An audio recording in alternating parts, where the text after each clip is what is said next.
محمدا عبده ورسوله صلى الله عليه وعلى آله وأصحابه وبارك وسلم تسليما كثيرا كثيرا. أعوذ بالله من الشيطان الرجيم. بسم الله الرحمن الرحيم. والذين جاهدوا فينا لنهدينهم سبلنا وإن الله لمع المحسنين. وقال الله سبحانه وتعالى والله يهدي إليه من ينيب.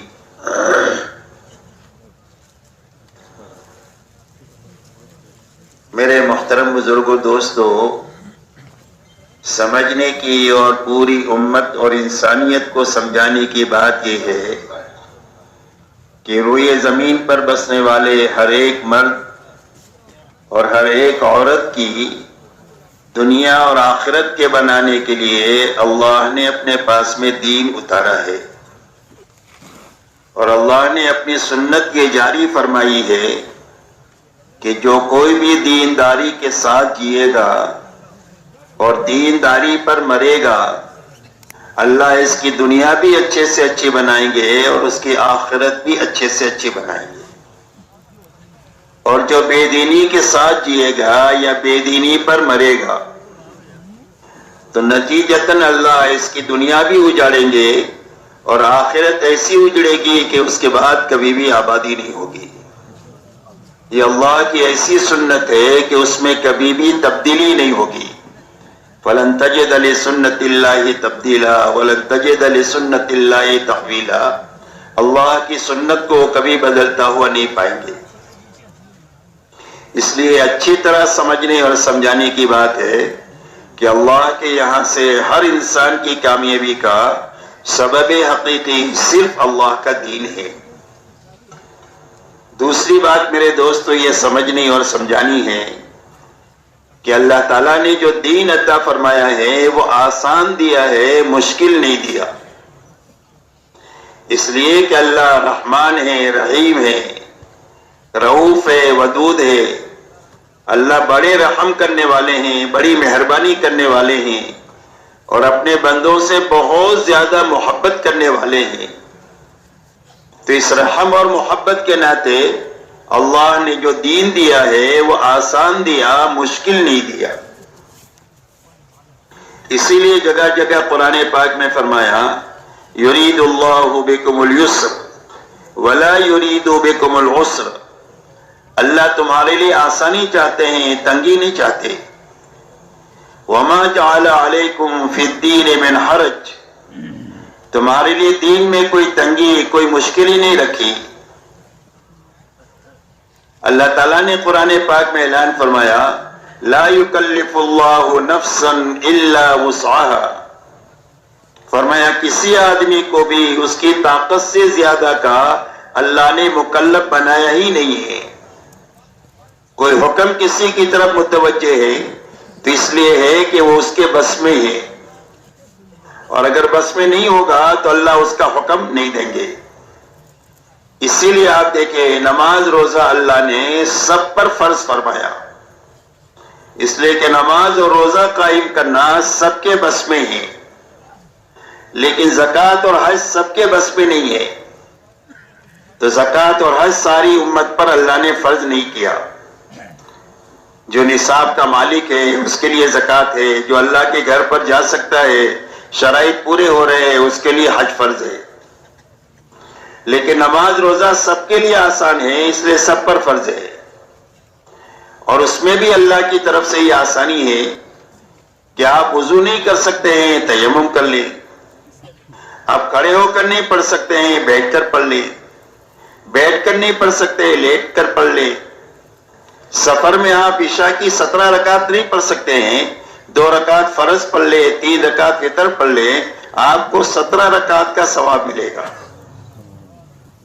آپ سفر میں ہیں بیمار ہیں، روزہ نہیں رکھ سکتے ہیں، فرمایا تندرستی میں رکھ لیں. سفر میں ہیں، واپس آ کر اقامت کے زمانے میں رکھ لیں.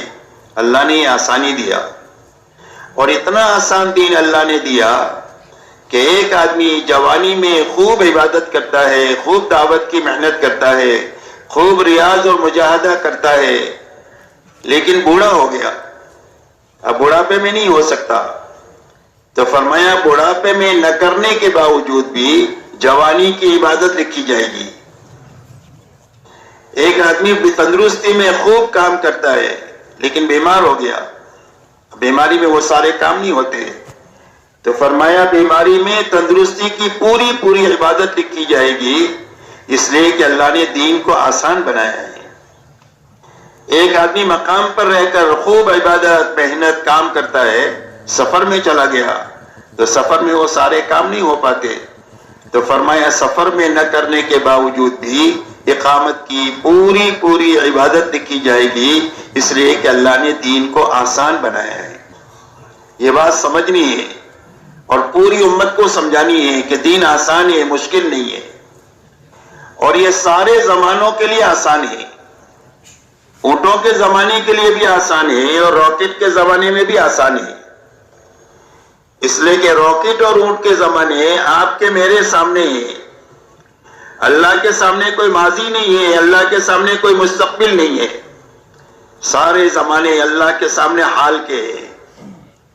اس لیے اللہ سارے زمانے کے انسانوں کو جانتے ہیں، ان کی استعداد اور صلاحیتوں کو جانتے ہیں، اور جان کر اللہ نے آسان دین قیامت تک کے لیے امت کو دیا ہے۔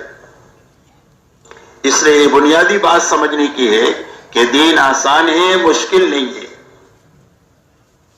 لیکن میرے محترم بزرگوں دوستو، اگر امت میں چلا پھرا جائے، محلوں میں، شہروں میں، دیہاتوں میں، ملکوں میں، تو ایک بات جو کھل کر ہمارے سامنے آتی ہے کہ دنیا کے سارے کام بحسن و خوبی ہو رہے ہیں، تجارت ہے، کھیتی ہے، ملازمت ہے، حکومت ہے، ڈاکٹری ہے، انجینئرنگ ہے، سائنس ہے، ساری چیزیں بحسن و خوبی ہو رہی ہے۔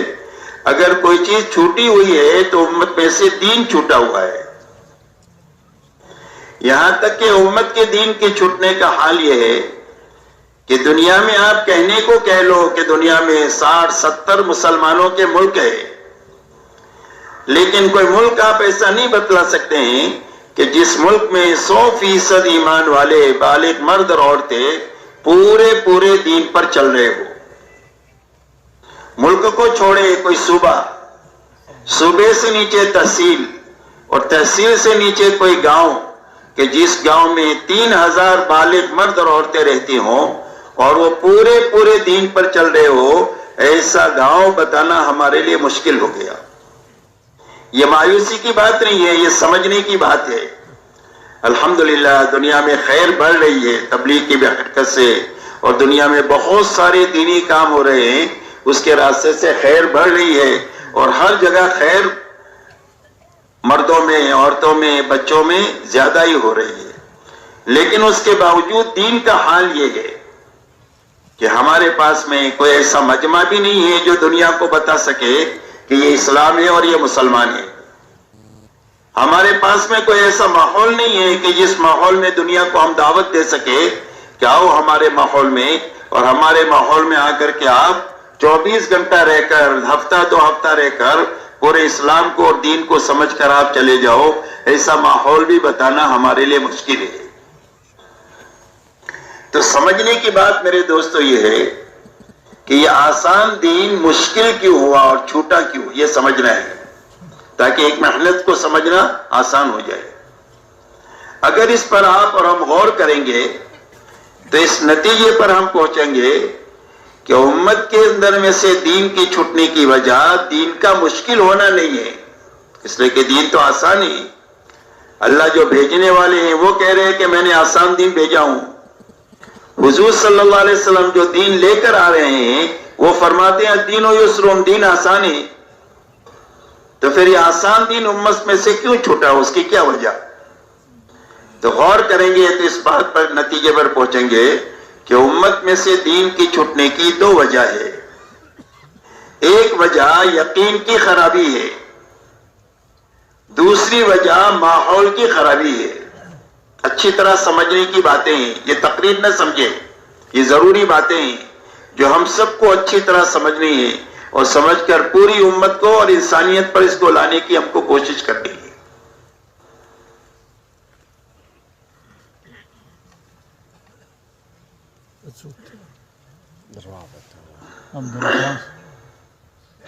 اس لیے کہ آدمی اپنے دین پر جو چلے گا اور دین جو آسان ہوگا وہ معلومات کی وجہ سے نہیں ہوگا اور وسائل کی وجہ سے دین آسان نہیں ہوگا.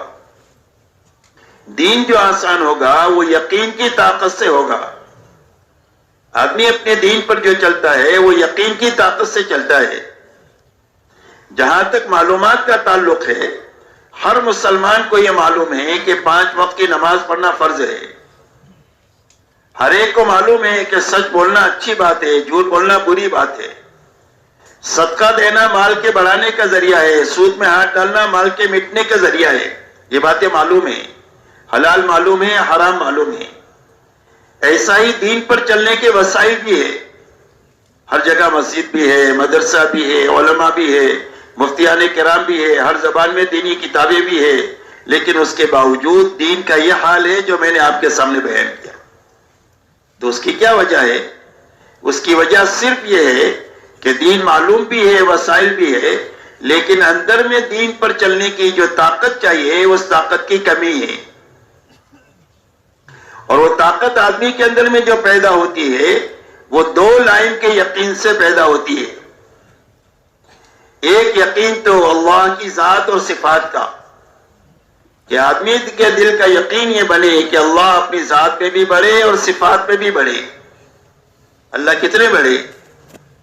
کہ دنیا کے جتنے سمندر ہیں وہ ساری روشنائی بنا دی جائے اور دنیا کے سارے درختوں کے قلم بنا دیے جائے اور سارے اولین اور آخرین، انس اور جن اور سارے فرشتے اللہ کی بڑائی کو لکھنا شروع کریں تو ساری روشنائی ختم ہو جائے گی، سارے قلم پورے ہو جائیں گے. اللہ اکبر، اللہ اس سے بھی بڑے. اور اللہ اپنی صفات پہ بھی بڑے. اللہ پیدا کرنے والے بڑے، اللہ مارنے والے بڑے، اللہ حفاظت کرنے والے بڑے، اللہ پالنے والے بڑے، اللہ معاف کرنے والے بڑے، اللہ پکڑنے والے بڑے. اللہ کے ہر صفت بڑی. اس لیے سب سے پہلے ہر ایمان والے کا دل کا یقین یہ بنے کہ اللہ اپنی ذات میں بھی بڑھے، اپنی صفات میں بھی بڑھے. دوسرا یقین یہ بنے کہ اللہ نے جو وعدے کیے ہیں دین پر چلنے کے اور دین کے چھوڑنے پر اللہ کی طرف سے جو وعدے ہیں وہ حق ہے، وہ یقینی ہے. آسمان اپنی جگہ سے ہل سکتا ہے لیکن اللہ کا وعدہ خلاف نہیں ہو سکتا ہے، اور اللہ کی وعدے ہیں وہ وعدے جھوٹے نہیں ہو سکتے. اس لیے اللہ کے وعدے اور وعید پر یقین. اس لیے کہ اللہ تعالیٰ نے انسانوں کے دلوں میں حق راسخ ہو جائے اور دین پر چلنے کی طاقت پیدا ہو جائے، اس کے لیے جو علم اتارا ہے وہ وعدے اور وعید کا علم اتارا ہے، بشارت اور انذار کا علم اتارا ہے. حدیث پاک میں فرمایا الصدق ینجی والکذب یہلک. فرمایا سچ آدمی کو نجات دے گی اور جھوٹ آدمی کو ہلاک کرے گا. تو سچ پر نجات کا وعدہ ہے اور جھوٹ پر ہلاکت کی وعید ہے. یہ وعدہ ہے، یہ وعید ہے. قرآن میں فرمایا یمحق اللہ الربا ویربی الصدقات، کہ اللہ سود کو مٹائیں گے اور صدقے سے مال کو بڑھائیں گے. تو سود پر مال کے مٹانے کی وعید ہے اور صدقے پر مال کے بڑھنے کا وعدہ ہے. یہ وعدہ ہے، یہ وعید ہے. یہ 2 مثالیں میں نے آپ کی دیا. پورا قرآن اور حدیث وعدے اور وعید سے بھرا ہوا ہے. اور یہ فضائل کی کتابوں میں ہم سنیں گے تو اس میں فضائل بتلائے ہیں اور وعدے بتلائے ہیں اور وعیدیں بتائی ہیں ہر عمل کی، کہ اس عمل کے کرنے کا یہ نفع ہے، اس کے چھوڑنے کا یہ نقصان ہے. اس لیے کہ دلوں میں جو حق راسخ ہوتا ہے وہ فضائل کے راستے سے ہوتا ہے اور وعدے اور وعید کے راستے سے آدمی کے اندر میں کرنے کا شوق پیدا ہوتا ہے اور برے عمل کے چھوڑنے کا فکر پیدا ہوتا ہے. اس کے لیے راستہ وعدے اور وعید کا ہے. اسی لیے سارے نبیوں کو اللہ نے جو بھیجا ہے وہ بشیر اور نذیر بنا کر کے بھیجا ہے.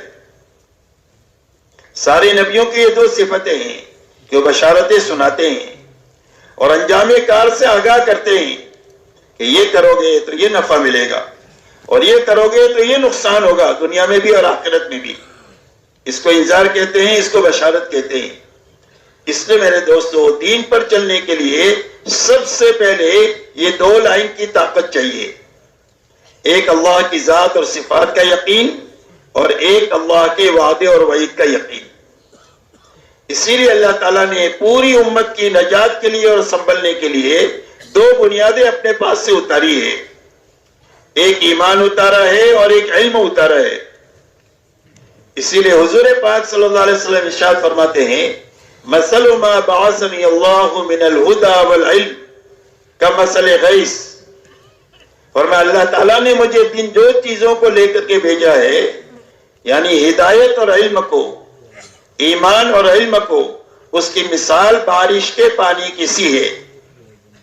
تو آپ کی بعثت کن چیزوں کے ساتھ ہوئی؟ ایمان کے ساتھ اور علم کے ساتھ۔ لا الہ الا اللہ محمد الرسول اللہ، یہ ایمان اور علم کا مجموعہ ہے۔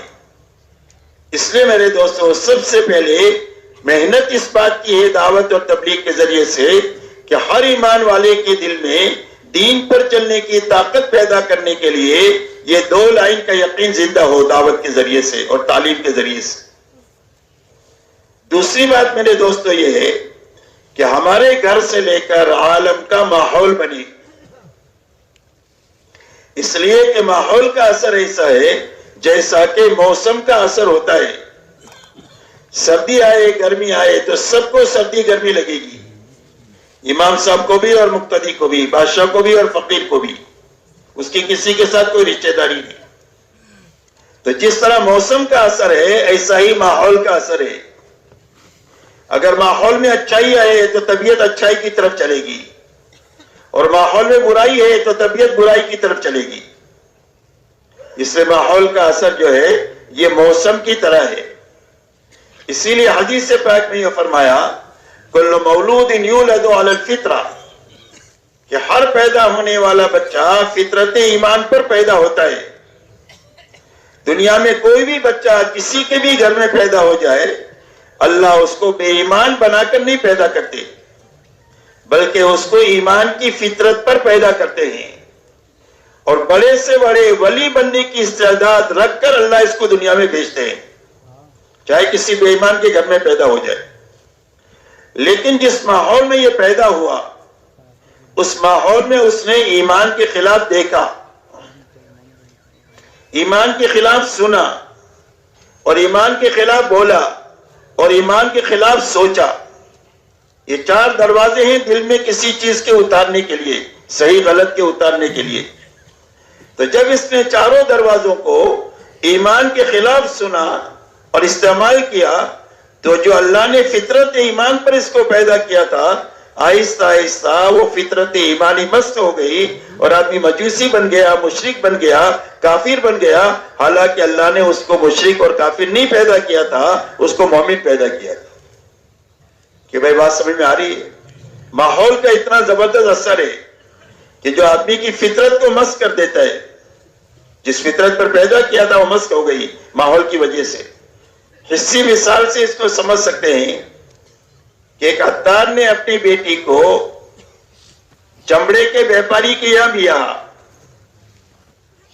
تو عطار کے یہاں تو خوشبو ہی خوشبو، اور چمڑے کے بیپاری کے یہاں بدبو ہی بدبو۔ تو اس بچی نے اپنی ساس سے یہ کہا کہ اماں جان، میں تو تمہارے ماحول میں جی نہیں سکتی، مر جاؤں گی چند دن میں، چند گھنٹوں میں مر جاؤ گی۔ تو اس کی ساس نے کہا بیٹی تھوڑی صبر کر لے، سب کام ٹھیک ہو جائے گا۔ ہفتہ 10 دن ہوئے تو اس لڑکی نے ساس سے کہنا شروع کیا کہ اماں آپ نے میری کرامت اور بزرگی دیکھی کہ جب میں تمہارے ماحول میں آئی تھی تو کتنی گندگی تھی، اور میرے آنے کی وجہ سے وہ ساری گندگی ختم ہو گئی، دیکھو یہ میری بزرگی کی علامت ہے۔ تو اس کی ساس نے کہا کہ گندگی نہیں ختم ہوئی، تیری سونگنے کی طاقت ختم ہو گئی۔ ماحول کا اتنا اثر ہے۔ اس لیے میرے دوستو، دوسری بات ہم یہ چاہتے ہیں کہ دین ہمارے لیے آسان ہو جائے، ہماری عورتوں کے لیے، ہمارے بچوں کے لیے اور ہماری نسلوں کے لیے، تو دو چیز بنانی پڑے گی۔ ایک ہر آدمی کے اندر کا دو لائن کا یقین بنانا پڑے گا، دوسرا اپنے گھر سے لے کر عالم کا ماحول بنانا پڑے گا۔ اس لیے کہ پورا عالم ابھی ایک محلے جیسا ہو گیا ہے، پورا عالم ایک محلہ جیسا۔ محلے کے ایک کونے پر کھڑے ہو کر آپ آواز دیں تو دوسرے کونے تک پہنچ جاتی ہے. ابھی دنیا کا حال یہ ہے کہ کوئی اچھائی کسی دنیا کے آخری کونے میں شروع ہوتی ہے تو چند سیکنڈ میں دنیا میں پھیل جاتی ہے, اور اگر کوئی برائی شروع ہوتی ہے تو چند سیکنڈ میں پوری دنیا میں پھیل جاتی ہے. دنیا اتنی چھوٹی ہو گئی ہے. اس لیے ہمارے گھر سے لے کر عالم کا ماحول بیک وقت میں بننا چاہیے. اگر یہ دو چیز بنے گی تو پھر ہمارے لیے دین پر چلنا آسان ہو جائے گا, اور آسان نہیں ہوگا بلکہ دین پر چلنا لذیذ ہو جائے گا. اس لیے کہ دین پر چلنے میں جو لذت ہے دنیا میں اچھے اچھے کھانوں میں وہ نہیں ہے, اچھے اچھے بنگلوں میں, اچھی اچھی گاڑیوں میں اور اچھے اچھے راحت کے نقشوں میں وہ لذت نہیں ہے جو لذت اللہ نے حکم کے پورا کرنے میں رکھی ہے اور نافرمانی سے بچنے میں رکھی ہے. اس لیے اللہ والے فرماتے ہیں اہل اللیل فی لیلتہم الذ من اہل اللہ فی لاہوہم. فرمایا اللہ والوں کو ان کی راتوں کے جاگنے میں اور گھنٹوں اللہ کے سامنے کھڑا ہونے میں اور اللہ کے سامنے آنسو بہانے میں وہ لذت محسوس ہوتی ہے جو کھیل کود والوں کو اپنے کھیل کود میں وہ لذت محسوس نہیں ہوتی. اس لیے اللہ نے دین میں لذت بھی رکھی ہے, آسانی بھی رکھی ہے, لیکن اس وقت میں ہوگی جبکہ یہ ہمارا یقین بنے اور بیک وقت میں ہمارے گھر سے لے کر عالم کا ماحول بنے. اس لیے کہ دین جو آسان ہوتا ہے وہ آپس کے تعاون سے آسان ہوتا ہے. دین جو چلے گا وہ آپس کے تعاون سے آسان ہوگا, اور سب سے پہلے تعاون آدمی کو جو ملنا چاہیے وہ اپنے گھر میں ملنا چاہیے. اور گھر جو بنتا ہے وہ 3 افراد سے بنتا ہے, مرد سے, عورت سے اور بچے بچی سے بنتا ہے. اسی لیے ہم کو حکم دیا گیا ہے کہ ملت ابراہیمی کا اتباع کریں. ثم اوحینا الیک ان اتبع ملت ابراہیم حنیفا. کہ اللہ تعالیٰ ارشاد فرماتے ہیں کہ ہمارے نبی جی ہم نے آپ کے پاس وحی بھیجی ہے کہ آپ ملت ابراہیمی کے پیچھے پیچھے چلیں. تو ملت ابراہیمی میں کیا ہے؟ فرمایا ملت ابراہیمی میں ابراہیم ہے, اسماعیل ہے اور ہاجر ہے علیہم الصلوۃ والسلام. ایک مرد ہے, ایک عورت ہے اور ایک بچہ ہے, اور تینوں کا ایک دوسرے کے ساتھ تعاون ہے. تو اس تعاون کی وجہ سے مشکل حکم جو اللہ کی طرف سے آیا وہ آسان ہو گیا. آپ یہ بتائیں ایک بیوی اور بچے کو موت کے منہ میں چھوڑ کر جانا آسان ہے کہ مشکل ہے؟ کہ بولتے رہو آپ حضرات, مشکل ہے. تو آسان کیسے ہوا؟ تعاون کی وجہ سے آسان ہوا. مائیں ہاجرہ نے پوچھا اللہ نے حکم دیا ہے؟ فرمایا ہاں. فرمایا جاؤ, اللہ ہم کو ضائع نہیں کریں گے, اس لیے کہ اللہ کا حکم آبادی کے لیے ہوتا ہے, بربادی کے لیے نہیں ہوتا. تو اتنا بڑا حکم آسان ہو گیا کہ بیوی کو اور بچے کو بے سر و سامانی میں موت کے منہ میں چھوڑ کر جا رہے. حضرت ابراہیم علیہ السلام کو حکم ہوا کہ اپنے بیٹے اسماعیل کی قربانی دے.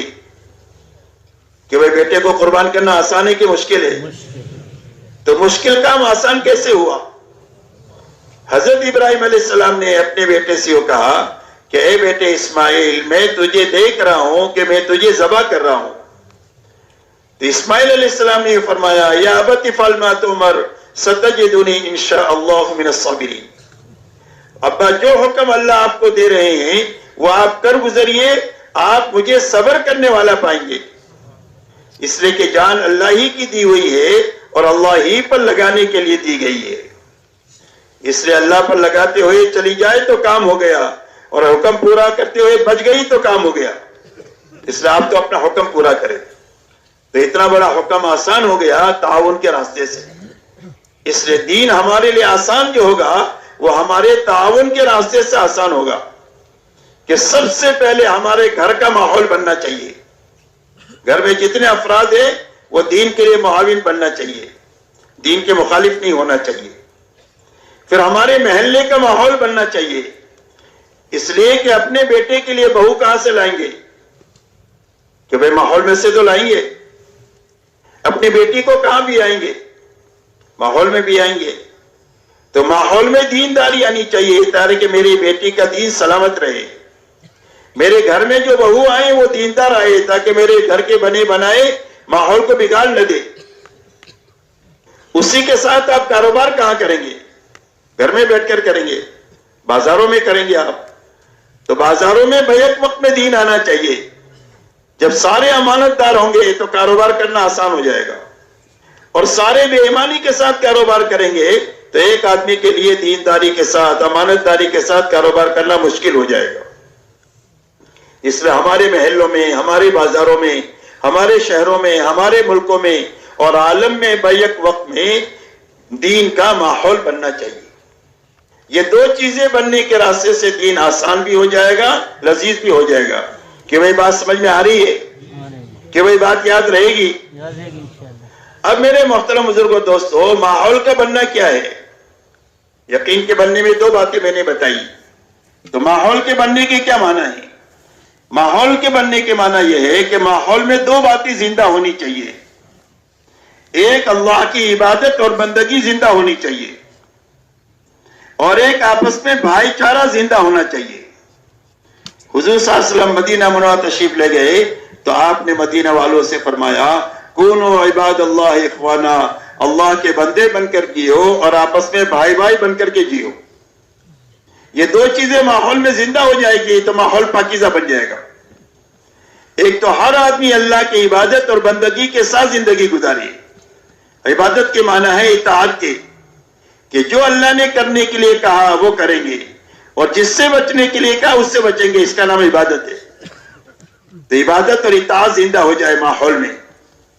دوسری بات, آپس میں بھائی چارہ زندہ ہو جائے, نفرتیں ختم ہو جائے, دشمنیاں ختم ہو جائے, تیری میری ختم ہو جائے. ایک دوسرے کی غیبت کرنا, ایک دوسرے کا مذاق اڑانا, ایک دوسرے کو تانا دینا, ایک دوسرے سے بدگمانی کرنا, ایک دوسرے کی ٹوہ میں لگنا, ایک دوسرے کی غیبت کرنا, یہ چیزیں ختم ہو کر آپس میں بھائی چارہ زندہ ہو جائے تو ماحول پاکیزہ بن جائے گا. اس لیے دین کے آسان ہونے کی یہ دو بنیادیں ہیں.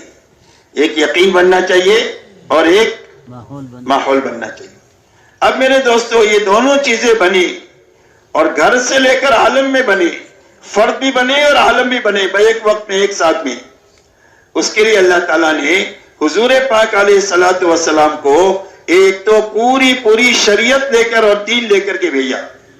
آپ پورا دین لے کر کے آئے, ہر عمل کی رہبری آپ کے دین میں ملے گی. دوسرا, ہر فرد امت کو دین پر چلنے کی طاقت پیدا ہو جائے اور بیک وقت میں ماحول میں دین زندہ ہو جائے. اس کے لیے اللہ تعالیٰ نے حضور پاک صلی اللہ علیہ وسلم کو اعمال نبوت کے ساتھ مبعوث فرمایا. کہ ان اعمال نبوت میں مشغولی کی وجہ سے اور ان اعمال نبوت میں امت کو مشغول کرنے کے راستے سے بیک وقت میں فرق بنے گا اور بیک وقت میں ماحول میں دینداری آئے گی. وہ اعمال نبوت ایسے طاقتور ہے کہ دونوں کام ایک ساتھ ہوں گے, فرق بھی بنے گا اور ماحول بھی بنے گا. ایسے اعمال نبوت کے ساتھ اللہ نے آپ کو بھیجا.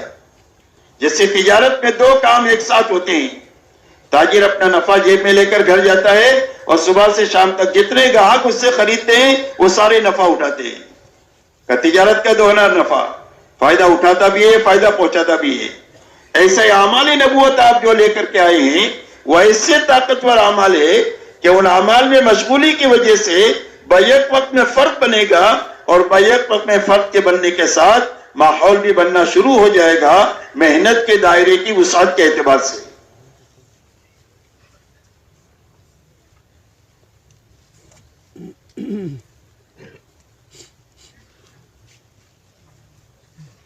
ان اعمال نبوت میں سب سے پہلا عمل جو ہے وہ دعوت اللہ ہے. اللہ تعالیٰ نے آپ کو داعی بنا کر کے بھیجا کہ جو اللہ کے بے طلب بندے ہیں, اللہ کو نہیں جانتے, نبی کو نہیں جانتے, آخرت کو نہیں جانتے, جاہل ہے, ان میں جا کر کے آپ ان کو اللہ کا تعارف کرائیں. یا ایھا المدثر قم فانذر وربک فکبر, کہ ایک چادر اوڑھنے والے آپ اٹھیں اور اٹھ کر لوگوں کو اللہ کے عذاب سے ڈرائیں اور لوگوں کو اللہ کی بڑائی سمجھائیں کہ اللہ کتنے بڑے ہیں تمہارے پیدا کرنے والے.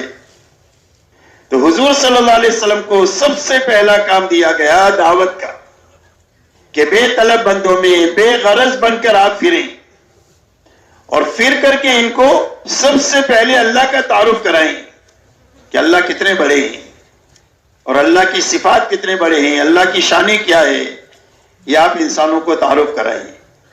دوسری بات انسانوں کو یہ سمجھائے کہ اتنے بڑے اللہ کو اپنے ساتھ لینے کا کیا راستہ ہے. اللہ کو ساتھ لینے کا راستہ ملک و مال کا نہیں ہے، ڈگری اور عہدوں کا نہیں ہے، بلکہ اللہ کو ساتھ لینے کا راستہ اللہ کے حکموں پر عمل کرنا ہے اور نافرمانی سے بچنا ہے. اس لیے ان کو وعدے اور وحی سنائیں کہ اللہ کے حکم پر عمل کریں گے تو یہ نفع ہوگا، حکم توڑیں گے تو یہ نقصان ہوگا. یہ دو باتیں ہوئی. تیسری بات انسانوں کو یہ سمجھاؤ کہ جب اللہ کے حکم کو پورا کر لو گے اور اللہ کی نافرمانی سے بچ جاؤ گے تو اللہ تمہاری آخرت بنا دیں گے. جو تمہاری آخرت اصل زندگی ہے، جہاں خرب سال تک تم کو رہنا ہے، کبھی تمہاری زندگی ختم نہیں ہوگی، وہ اصل تمہاری زندگی ہے. یہ انسانوں کو سمجھاؤ. اس لیے سارے نبی سب سے پہلے دعوت کے ساتھ ان کی بعثت ہوتی ہے، اور دعوت میں یہ تین بنیادیں ہیں: توحید ہے، رسالت ہے اور آخرت ہے. اللہ سمجھانا، حکموں پر چلنے کا نفع، بے حکمی کا نقصان سمجھانا، اور آخرت سمجھانا. یہ پہلی بنیاد ہے دعوت کی. دوسرا، آپ کو اللہ تعالیٰ نے تعلیم کے ساتھ میں بھیجا. آپ فرماتے ہیں بعثت معلما، اللہ نے مجھے معلم بنا کر کے بھیجا ہے. تو دعوت کے راستے سے آدمی میں طلب پیدا ہوگی. اب اس کو دینے کا راستہ تعلیم کا ہے کہ اس کو تعلیم کے حلقوں میں بٹھا کر کے اللہ کے حکموں سے زندگی بننے کا یقین پیدا کرنے کے لیے اتنا سناؤ کہ یقین بن جائے کہ زندگی ملک و مال سے نہیں بنے گی، حکم پر عمل کرنے سے بنے گی. اور حکم توڑنے کے راستے سے زندگی اجڑے گی، یقین بن جائے. اس کے لیے دوسرا عمل آپ کو دیا گیا، وہ تعلیم دی گئی کہ آپ کو اللہ نے داعی اور معلم بنا کر کے دنیا میں بھیجا. تیسرا، آپ کو حکم دیا گیا اللہ کے سامنے کھڑا ہونے کا. یا ایھا المزمل قم اللیل الا قلیلا، اے چادر اوڑھنے والے، رات کو آپ ہمارے سامنے کھڑے رہیں. آدھی رات، کچھ زیادہ کچھ کم، ہمارے سامنے کھڑے رہیں، ہماری عبادت میں لگے اور ہماری رحمت کو اللہ کے بندوں کی طرف متوجہ کرانے میں لگے. تو حضور صلی اللہ علیہ وسلم کو تیسرا عمل جو دیا گیا وہ ذکر اور عبادت کا دیا گیا کہ اللہ کا ذکر اتنا کرے کہ اللہ تعالیٰ کو پسند آ جائے اور اطاعت زندہ ہو جائے اپنے میں اور امت میں. اور عبادت کی اتنی کثرت کرے کہ آپ کے پیروں پر ورم آ جائے. اتنی عبادت کی کثرت آپ نے کی. تو ذکر اور عبادت، اور ذکر کہتے ہیں عمل کو، کہ جو آپ نے سنا ہے اس پر عمل کیا تو ذکر ہو گیا. فرمایا کل مطیع ذاکر، فرمایا جو اطاعت کرنے والا ہے وہ ذاکر ہے. جو سنا ہے اپنے تعلیم کے حلقے میں اس پر عمل کرنا ذکر ہے. ایک آدمی راستہ چل رہا ہے اور آنکھیں اپنی نیچی کر کے چل رہا ہے تو ذاکر ہے. ایک آدمی کے ہاتھ میں تسبیح ہے اور حرام دیکھ رہا ہے تو یہ غافل ہے. تو ذکر کی حقیقت کیا ہے؟ اطاعت ہے. تو آپ کو اللہ تعالیٰ نے ذکر اور عبادت کے ساتھ بھیجا، اور آپ کو اللہ نے اخلاق کے ساتھ بھیجا. آپ فرماتے ہیں بعثت لأتمم مکارم الاخلاق، کہ اللہ نے میری بعثت اس لیے کی ہے کہ میں انسانوں کو یہ سمجھاؤں کہ اخلاق کی بلندی کس کو کہتے ہیں. اس لیے کہ پوری دنیا اغراض سے بھری ہوئی تھی، اخلاق کا کہیں نام و نشانی نہیں تھا. تو آپ نے اخلاق کی بلندی انسانوں کو سمجھائی کہ ظالموں کے ساتھ کیا سلوک کیا جاتا ہے، مارنے والوں کے ساتھ کیا سلوک کیا جاتا ہے، برا بھلا کہنے والوں کے ساتھ کیا سلوک کیا جاتا ہے. حضور صلی اللہ علیہ وسلم نے اخلاق کی وہ بلندی عطا فرمائی کہ اللہ نے قرآن میں آپ کے بارے میں فرمایا انک لعلی خلق عظیم، آپ کو تو ہم نے بہت بڑے اخلاق کے ساتھ دنیا میں بھیجا ہے. اس لیے آپ کو اللہ تعالیٰ نے دعوت ہے، تعلیم ہے، ذکر اور عبادت اور اخلاق اس کے ساتھ بھیجا. آپ ان اعمال میں لگتے ہوئے آپ نے امت کے ہر فرد کو ان اعمال نبوت میں لگایا. حضور صلی اللہ علیہ وسلم کے زمانے میں ہر ایمان والے میں تین چیزیں ایک ساتھ پائی جاتی تھی: دعوت، علم اور ذکر. دعوت، علم اور عمل. کس کے ساتھ؟ کہا کچھ لینے کے ساتھ نہیں، لگانے کے ساتھ. خدمت کرتے ہوئے، اخلاق کے ساتھ لوگوں کو لگاتے ہوئے ان اعمال میں لگیں گے. اور ان اعمال میں پوری امت کو لگایا گیا، اور اس کے لگنے اور لگانے کے لیے دو میدان تجویز کیے امت کے لیے. ایک میدان نقل و حرکت کا، ایک میدان مقامی محنت کا. ایک ہجرت سے مشابہ ہیں، ایک نصرت سے مشابہ ہیں. اور آپ نے دو ہی جماعت بنائی، تیسری کوئی جماعت نہیں ہے، یا تو مہاجرین ہے یا انصار ہے، اور قیامت تک اللہ کی رضا مہاجرین اور انصار کے ساتھ ہے اور ان کے پیچھے پیچھے چلنے والوں کے ساتھ ہے۔ والسابقون الاولون من المہاجرین والانصار والذین اتبعوهم باحسان رضی اللہ عنہ ورضوا عنہ۔ فرمایا سابقین اولین مہاجر اور انصار میں کے، اور جو ان کے پیچھے پیچھے اخلاص کے ساتھ میں چلا، فرمایا اللہ ان سے بھی راضی ہو گیا اور پیچھے چلنے والوں سے بھی اللہ راضی ہو گیا۔ اس لیے آپ نے ان اعمال میں پوری امت کے لگانے کے لیے دو میدان تجویز فرمائے۔ ایک نقل و حرکت کا کہ امت پھرے دنیا میں اور اپنی جان اور مال کو لے کر پھرے۔ کیا کرتی ہوئی پھرے؟ صرف پھرنا پھرنے کے لیے نہیں ہے، بلکہ پھرنا دعوت کے ساتھ پھرنا، لوگوں کو اللہ کی طرف بلاتے ہوئے پھرنا، اللہ کے تعارف کراتے ہوئے پھرنا، دین کو سیکھتے ہوئے پھرنا اور دین کو سکھاتے ہوئے پھرنا، اپنے دین پر عمل کرتے ہوئے پھرنا اور اپنی جان مال سے اللہ کے مخلوق کو راحت پہنچاتے ہوئے پھرنا۔ ایک میدان تجویز کیا نقل و حرکت کا کہ امت نقل و حرکت کرے۔ مکی میں زندگی میں انفرادی نقل و حرکت ہے، مدنی زندگی میں اجتماعی نقل و حرکت ہے۔ مکی زندگی میں انفرادی نقل و حرکت ہے اور مدنی زندگی میں اجتماعی نقل و حرکت ہے۔ آپ 25 سے زیادہ سفر آپ نے فرمائی اور اپنے صحابہ سے تقریباً بے سر و سامانی میں 150 سفر کرائے۔ صحابہ کا حال یہ ہے کہ پوری سب بھوک کی وجہ سے گر جا رہی ہے، کپڑوں کی کمی اتنی ہے کہ ایک دوسرے کی اوٹ پہ بیٹھتے ہیں کہ سطر کھل نہ جائے، سواریوں کی اتنی کمی ہے کہ ایک ایک سواری پر 10 سوار باری باری سوار ہوتے ہیں، پیدل چلتے ہیں، پیر پھٹ گئے چتڑے باندھ کر کے چل رہے ہیں۔ پانی کی اتنی کمی ہے کہ اونٹ کی اوج نچوڑ کر کے اپنے گلوں کو تر کیا ہے۔ اس بے سر و سامانی میں اجتماعی نقل و حرکت کے لیے آپ نے صحابہ کو 150 مرتبہ مدینہ چھڑایا ہے۔ اس لیے میرے دوستو ایک نقل و حرکت پوری امت کے لیے کہ امت پھرے، اور کہاں پھرے؟ کہا پورے عالم میں پھرے، جہاں تک پھر سکتے ہیں پھرے۔ اور کیسے پھرے؟ فرمایا دعوت دیتے ہوئے پھرے، دین کو سیکھتے سکھاتے ہوئے پھرے، اپنے دین پر عمل کرتے ہوئے پھرے اور اپنی جان مال کو اللہ کی مخلوق پر لگاتے ہوئے دنیا میں پھرے۔ ایک نقل و حرکت میدان تجویز کیا، لیکن پوری زندگی آدمی نہیں پھر سکتا۔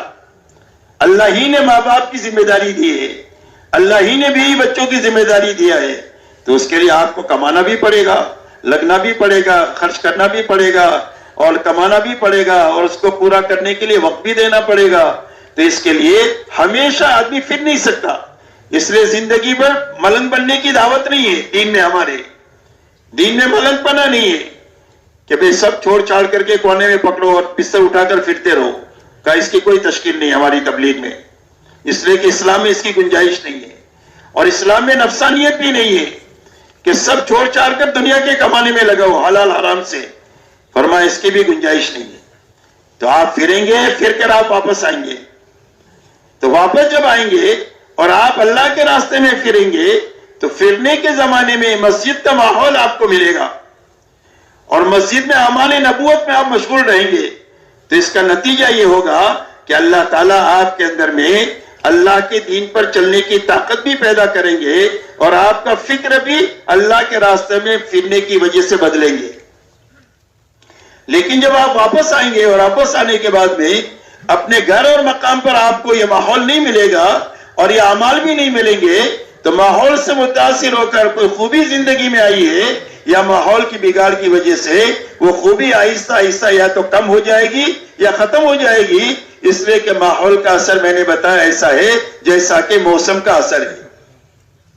ایک لوہے کا ٹکڑا ہے، آپ نے تندور میں ڈالا تو پہلے ٹھنڈا تھا اور کالا تھا، اب تندور میں یہ لال ہو گیا اور یہ گرم ہو گیا۔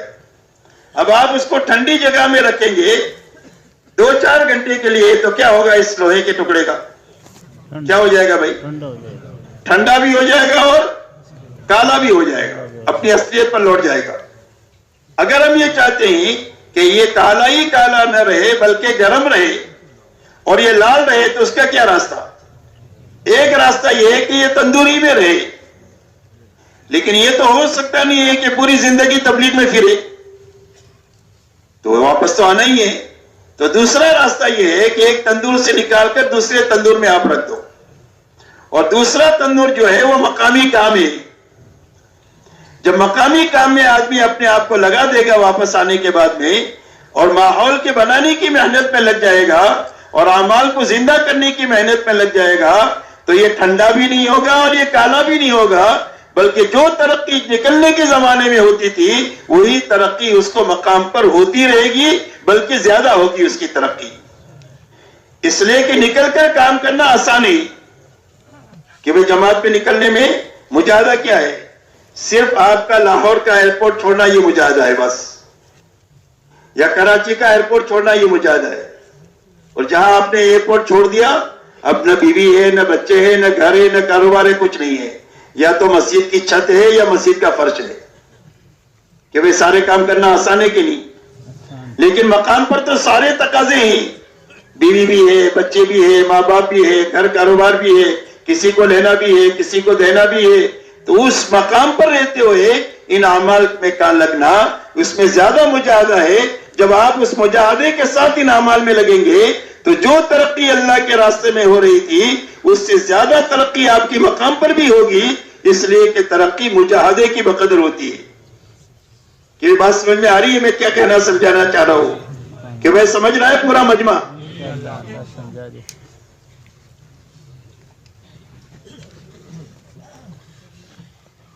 اس لیے اس امت کے لیے دوسرا میدان جو ہے وہ مقامی محنت کا ہے. اسی لیے اللہ تعالیٰ نے مسجد کو ہدایت کا مرکز بنایا. قرآن پاک میں فرمایا ان اول بیت وضع للناس للذی ببکۃ مبارکا وہدی للعالمین. فرمایا سب سے پہلا گھر جو انسانوں کے لیے بنایا گیا وہ مکے میں بنایا گیا. اس گھر کی شان کیا ہے؟ فرمایا وہ برکت والا ہے اور ہدایت کا مرکز ہے. بیت اللہ پر ہدایت اترتی ہے اور بیت اللہ کے راستے سے دنیا کی ساری مساجد پر جاتی ہے، اور سارے مساجد میں اعمال مسجد قائم کرنے کی وجہ سے مسجد میں آنے والوں کو ملتی ہے.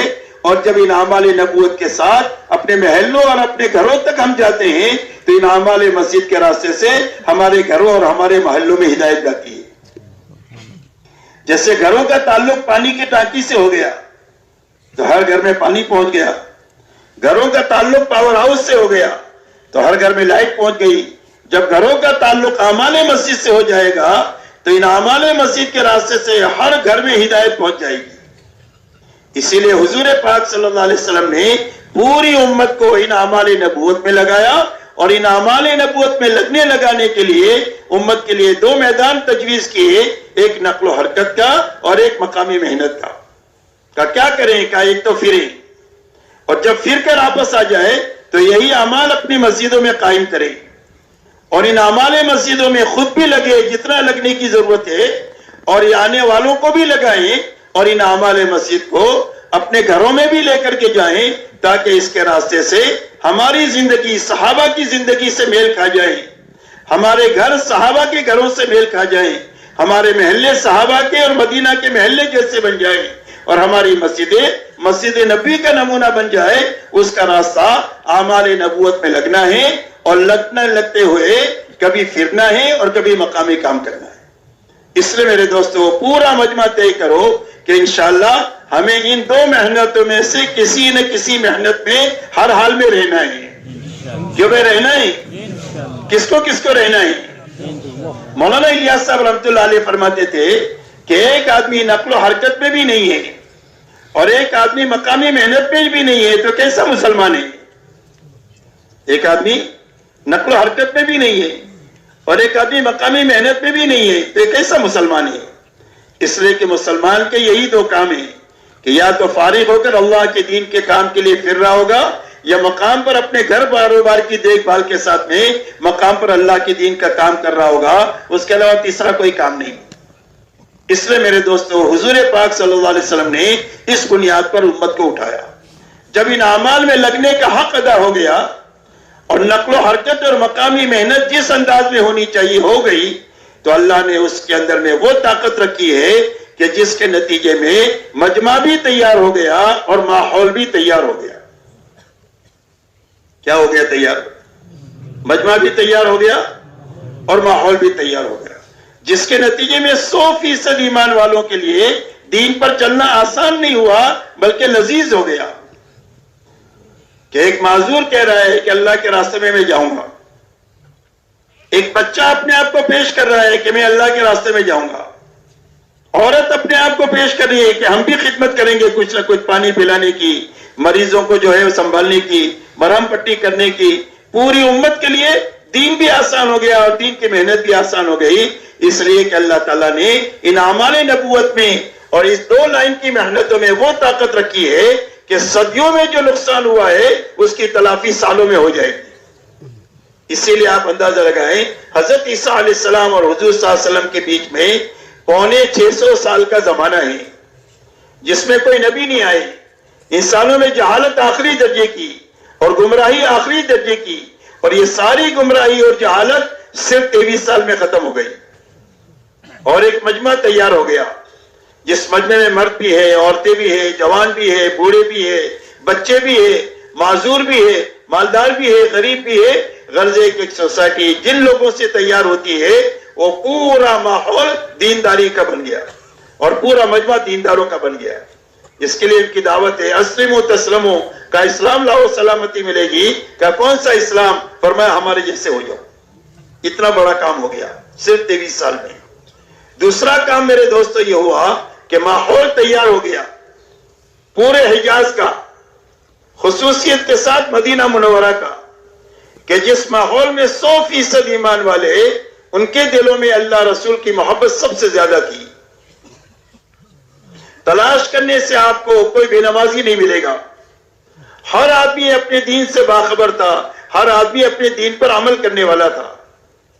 ان کی معاشرت کی پاکیزی اس درجے کی تھی کہ ایک بکری کی سری 7 گھروں میں گھوم پھر کر کے پہلے گھر پر واپس آتی ہے. یہ اس بات کا پتہ دیتی ہے کہ ہر آدمی یہ چاہتا ہے کہ میں بھلے بھوکا رہوں، میرا بھائی کھا لے. یہ ان کی معاشرت کا حال ہے کہ ایسا معاشر حقوق کی ادائیگی اس درجے کی زندہ ہو گئی. تلاش کرنے سے آپ کو کوئی دنیا کا طالب نہیں ملے گا، سارے آخرت کے اللہ کی رضا کے طالب ملیں گے. 100% ایمان والے اپنے آپ کو دین کا ذمہ دار سمجھتے ہیں کہ میں جس طرح باپ ہوں، بچوں کا ذمہ دار ہوں، شوہر ہوں، بیوی کی ذمہ داری میرے پر ہے، مسلمان ہوں، اسلام کی ذمہ داری بھی مجھ پر ہے. لہذا جو ذمہ داری دنیا کی پوری کرنے کے لیے جتنی جان مال وقت صلاحیت کی ضرورت ہوتی ہے میں خوشی خوشی لگاتا ہوں، دین کی ذمہ داری کی پورا کرنے کے لیے بھی جتنی جان مال وقت صلاحیت کی ضرورت ہے لگاؤں گا، خوشی خوشی لگاؤں گا، بغیر کسی بوجھ کے لگاؤں گا. اسی لیے آپ کے زمانے میں کام کی سطح یہ تھی کہ جب کوئی دعوت کا تقاضا آتا تھا تو نماز کے عنوان پر مسجد میں ایمان والوں کو جمع کر دیا جاتا. تقاضا سارے ایمان والوں کے سامنے رکھ دیا، سارے اس تقاضوں کو پورا کرنے کے لیے تیار ہے. لیکن ایک مجمع وہ ہے کہ جس کے پاس سواری بھی ہے، توشہ بھی ہے، وہ چلا گیا. بڑا مجمع وہ ہے کہ جس کے پاس سواری بھی نہیں ہے، توشہ بھی نہیں ہے.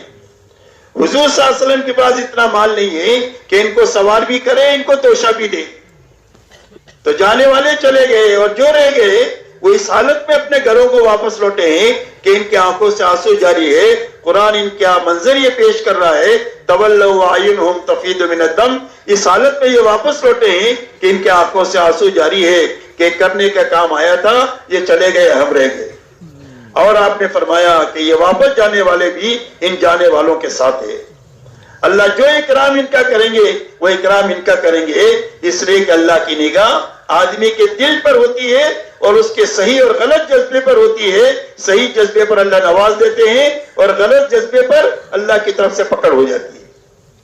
اس لیے میرے دوستو ایسا پاکیزہ ماحول بن گیا کہ اس ماحول میں کوئی بے ایمان آئے گا تو 3 دن سے زیادہ بے ایمانی پر باقی نہیں رہ سکتا ہے.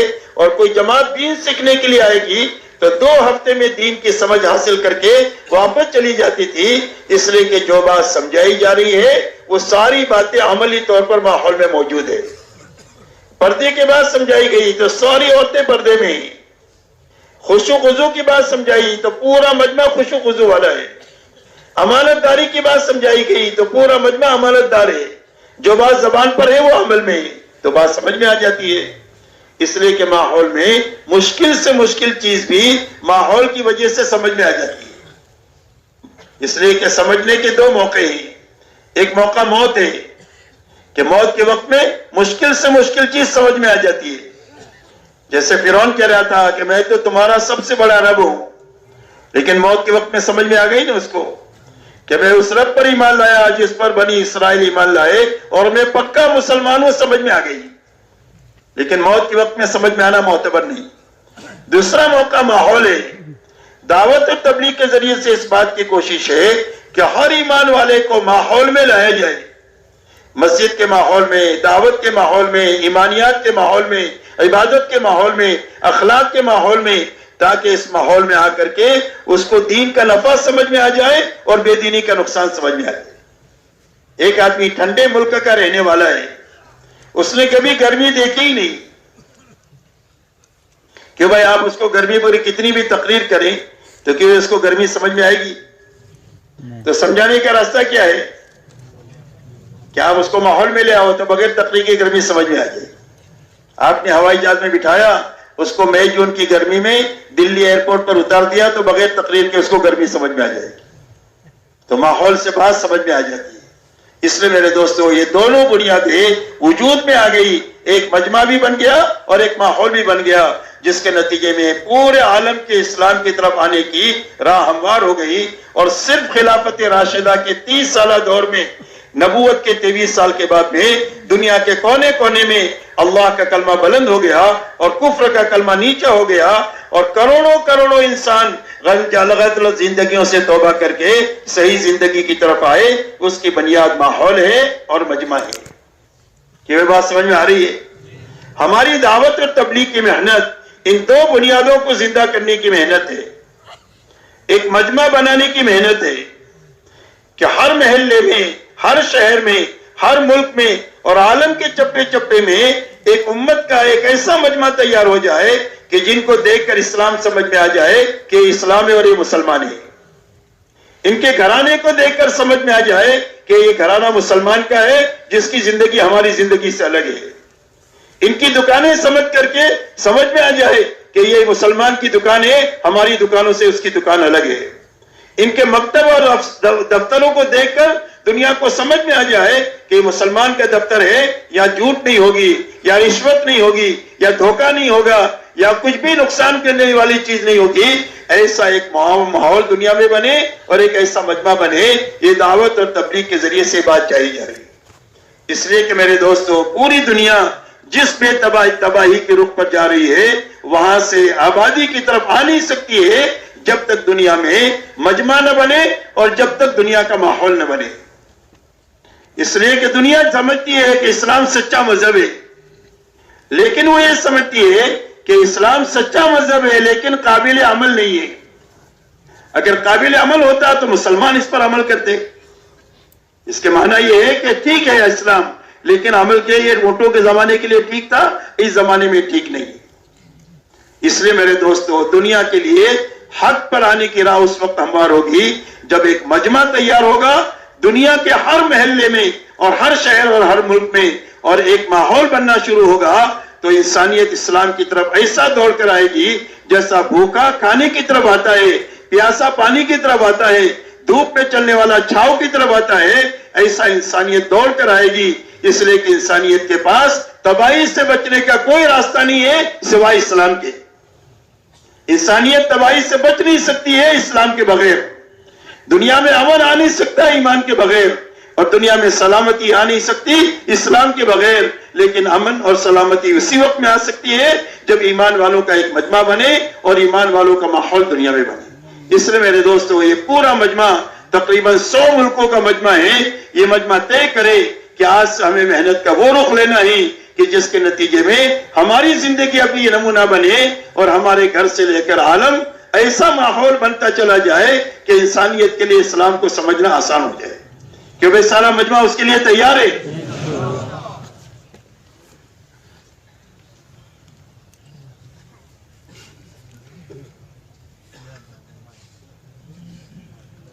جو کام میرے محترم دوستو قرن اول میں ہوا ہے، آج بھی اسی راستے سے ہوگا۔ قرن اول میں جو کام جس راستے سے ہوا ہے وہ کام آج بھی اسی راستے سے ہوگا. اسی لیے کہ اللہ والے فرماتے ہیں لا تصلح آخر هذه الامه اما الا بما صلح به اولها.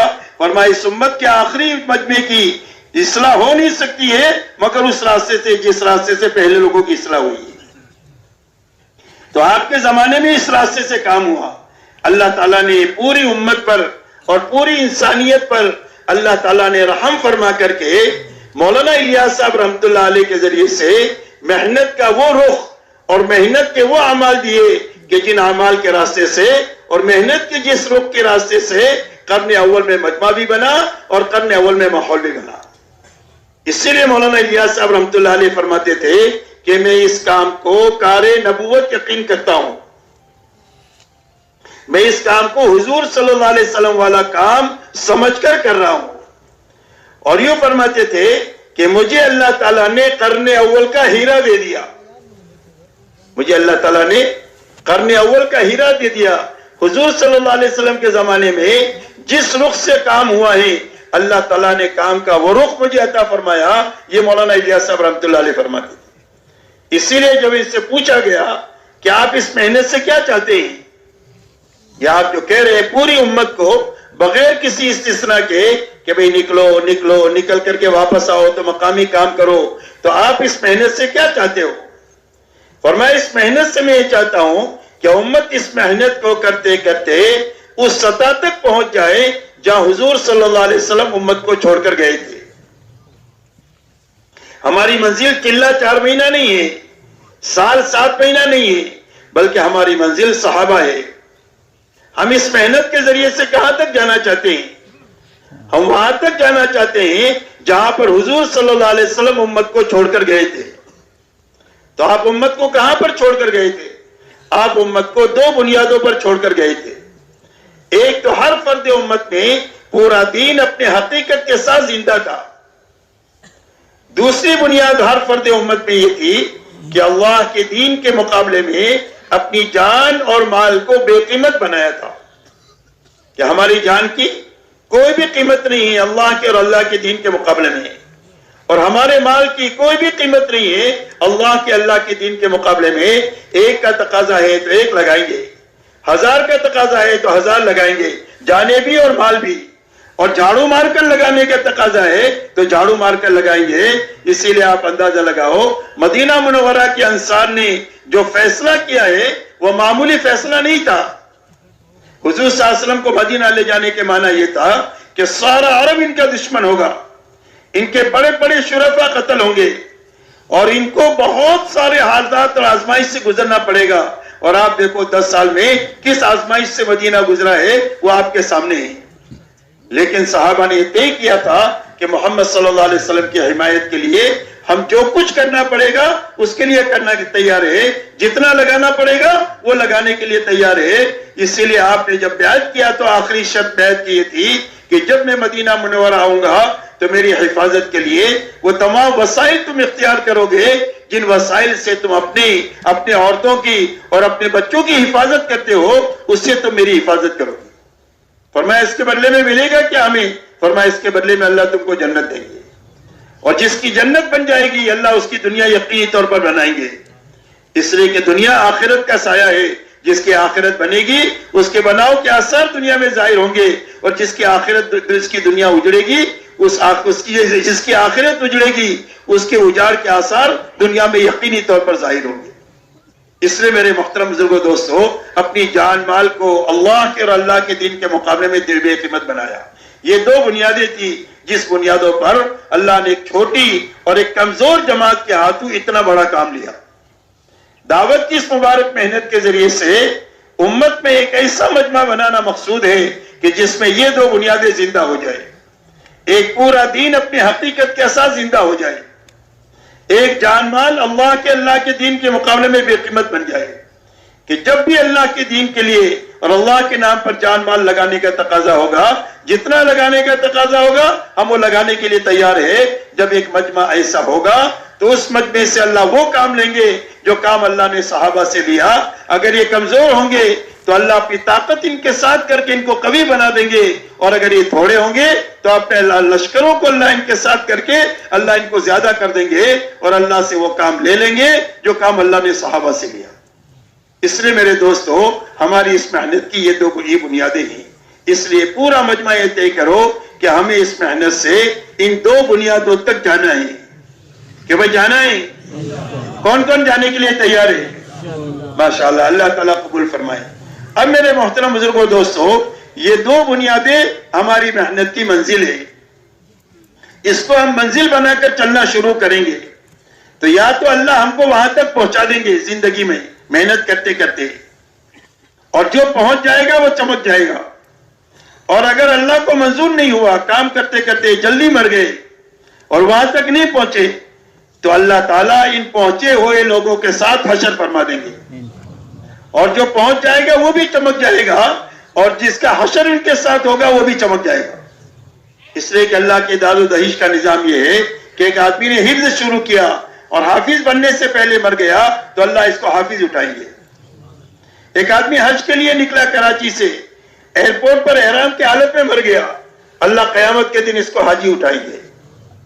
ایسا ہی صحابہ کو منزل بنا کر چلتے رہیں گے، قبولیت کے شرائط کے ساتھ چلتے رہیں گے تو یا تو اللہ پہنچا دیں گے یا پہنچے ہوئے لوگوں کے ساتھ اللہ ہمارا حشر فرما دیں گے۔ اس لیے میرے دوستو، ایک بڑا کام اللہ نے دیا ہے، وہی اعمال نبوت ہے ہماری محنت میں، جن اعمال نبوت کے ذریعے سے اللہ نے امت کو قرن اول میں بنایا ہے، حضور صلی اللہ علیہ وسلم کے ذریعے سے، وہی اعمال نبوت کے ذریعے سے قرن اول کے اندر میں اللہ نے ماحول کو بنایا ہے۔ محنت کے وہی رخ ہے جو دو رخ قرن اول میں قائم تھے، اللہ نے محنت کے وہی رخ ہمارے زمانے میں دیے ہیں کہ ہر ایمان والا حرکت بھی کرے، اور حرکت کر کے واپس آئے تو واپس آ کر ان اعمال نبوت میں بھی اپنے آپ کو لگائیں۔ تو کیوں بھائی سارے کاموں کو کرنے کے لیے تیار ہے؟ اب میرے محترم دوستو، اللہ تعالیٰ نے ایک بڑا مجمع یہاں پر جمع کیا ہے، اور تقریباً 100 ملکوں کا مجمع یہاں جمع ہے، اور تقریباً قرآنوں کے عنوان سے یہ جمع ہے۔ اب یہ سارا مجمع یہ طے کرے، سب سے پہلی بات تو یہ کہ اس کام کو ہمیں صحیح طریقے سے کرنا ہے، اور اس کام کو پوری طریقے سے کرنا ہے، اس لیے کہ اللہ کی مدد تک پہنچنے کی یہ دو بنیادیں ہیں کہ کام صحیح ہونا چاہیے اور ایک پورا ہونا چاہیے، کیفیت صحیح ہونا چاہیے، کمیت پوری ہونی چاہیے، کام کرنے کا طریقہ صحیح ہونا چاہیے، اور ایک اس کی مقدار پوری ہونی چاہیے۔ اس کے لیے سب سے پہلے ہمارے کام کرنے کا طریقہ صحیح ہو، اس کے لیے ہم یہ طے کریں کہ اس کے لیے سب سے پہلی بنیاد ہے اس محنت کو قربانی کے ساتھ کرنا۔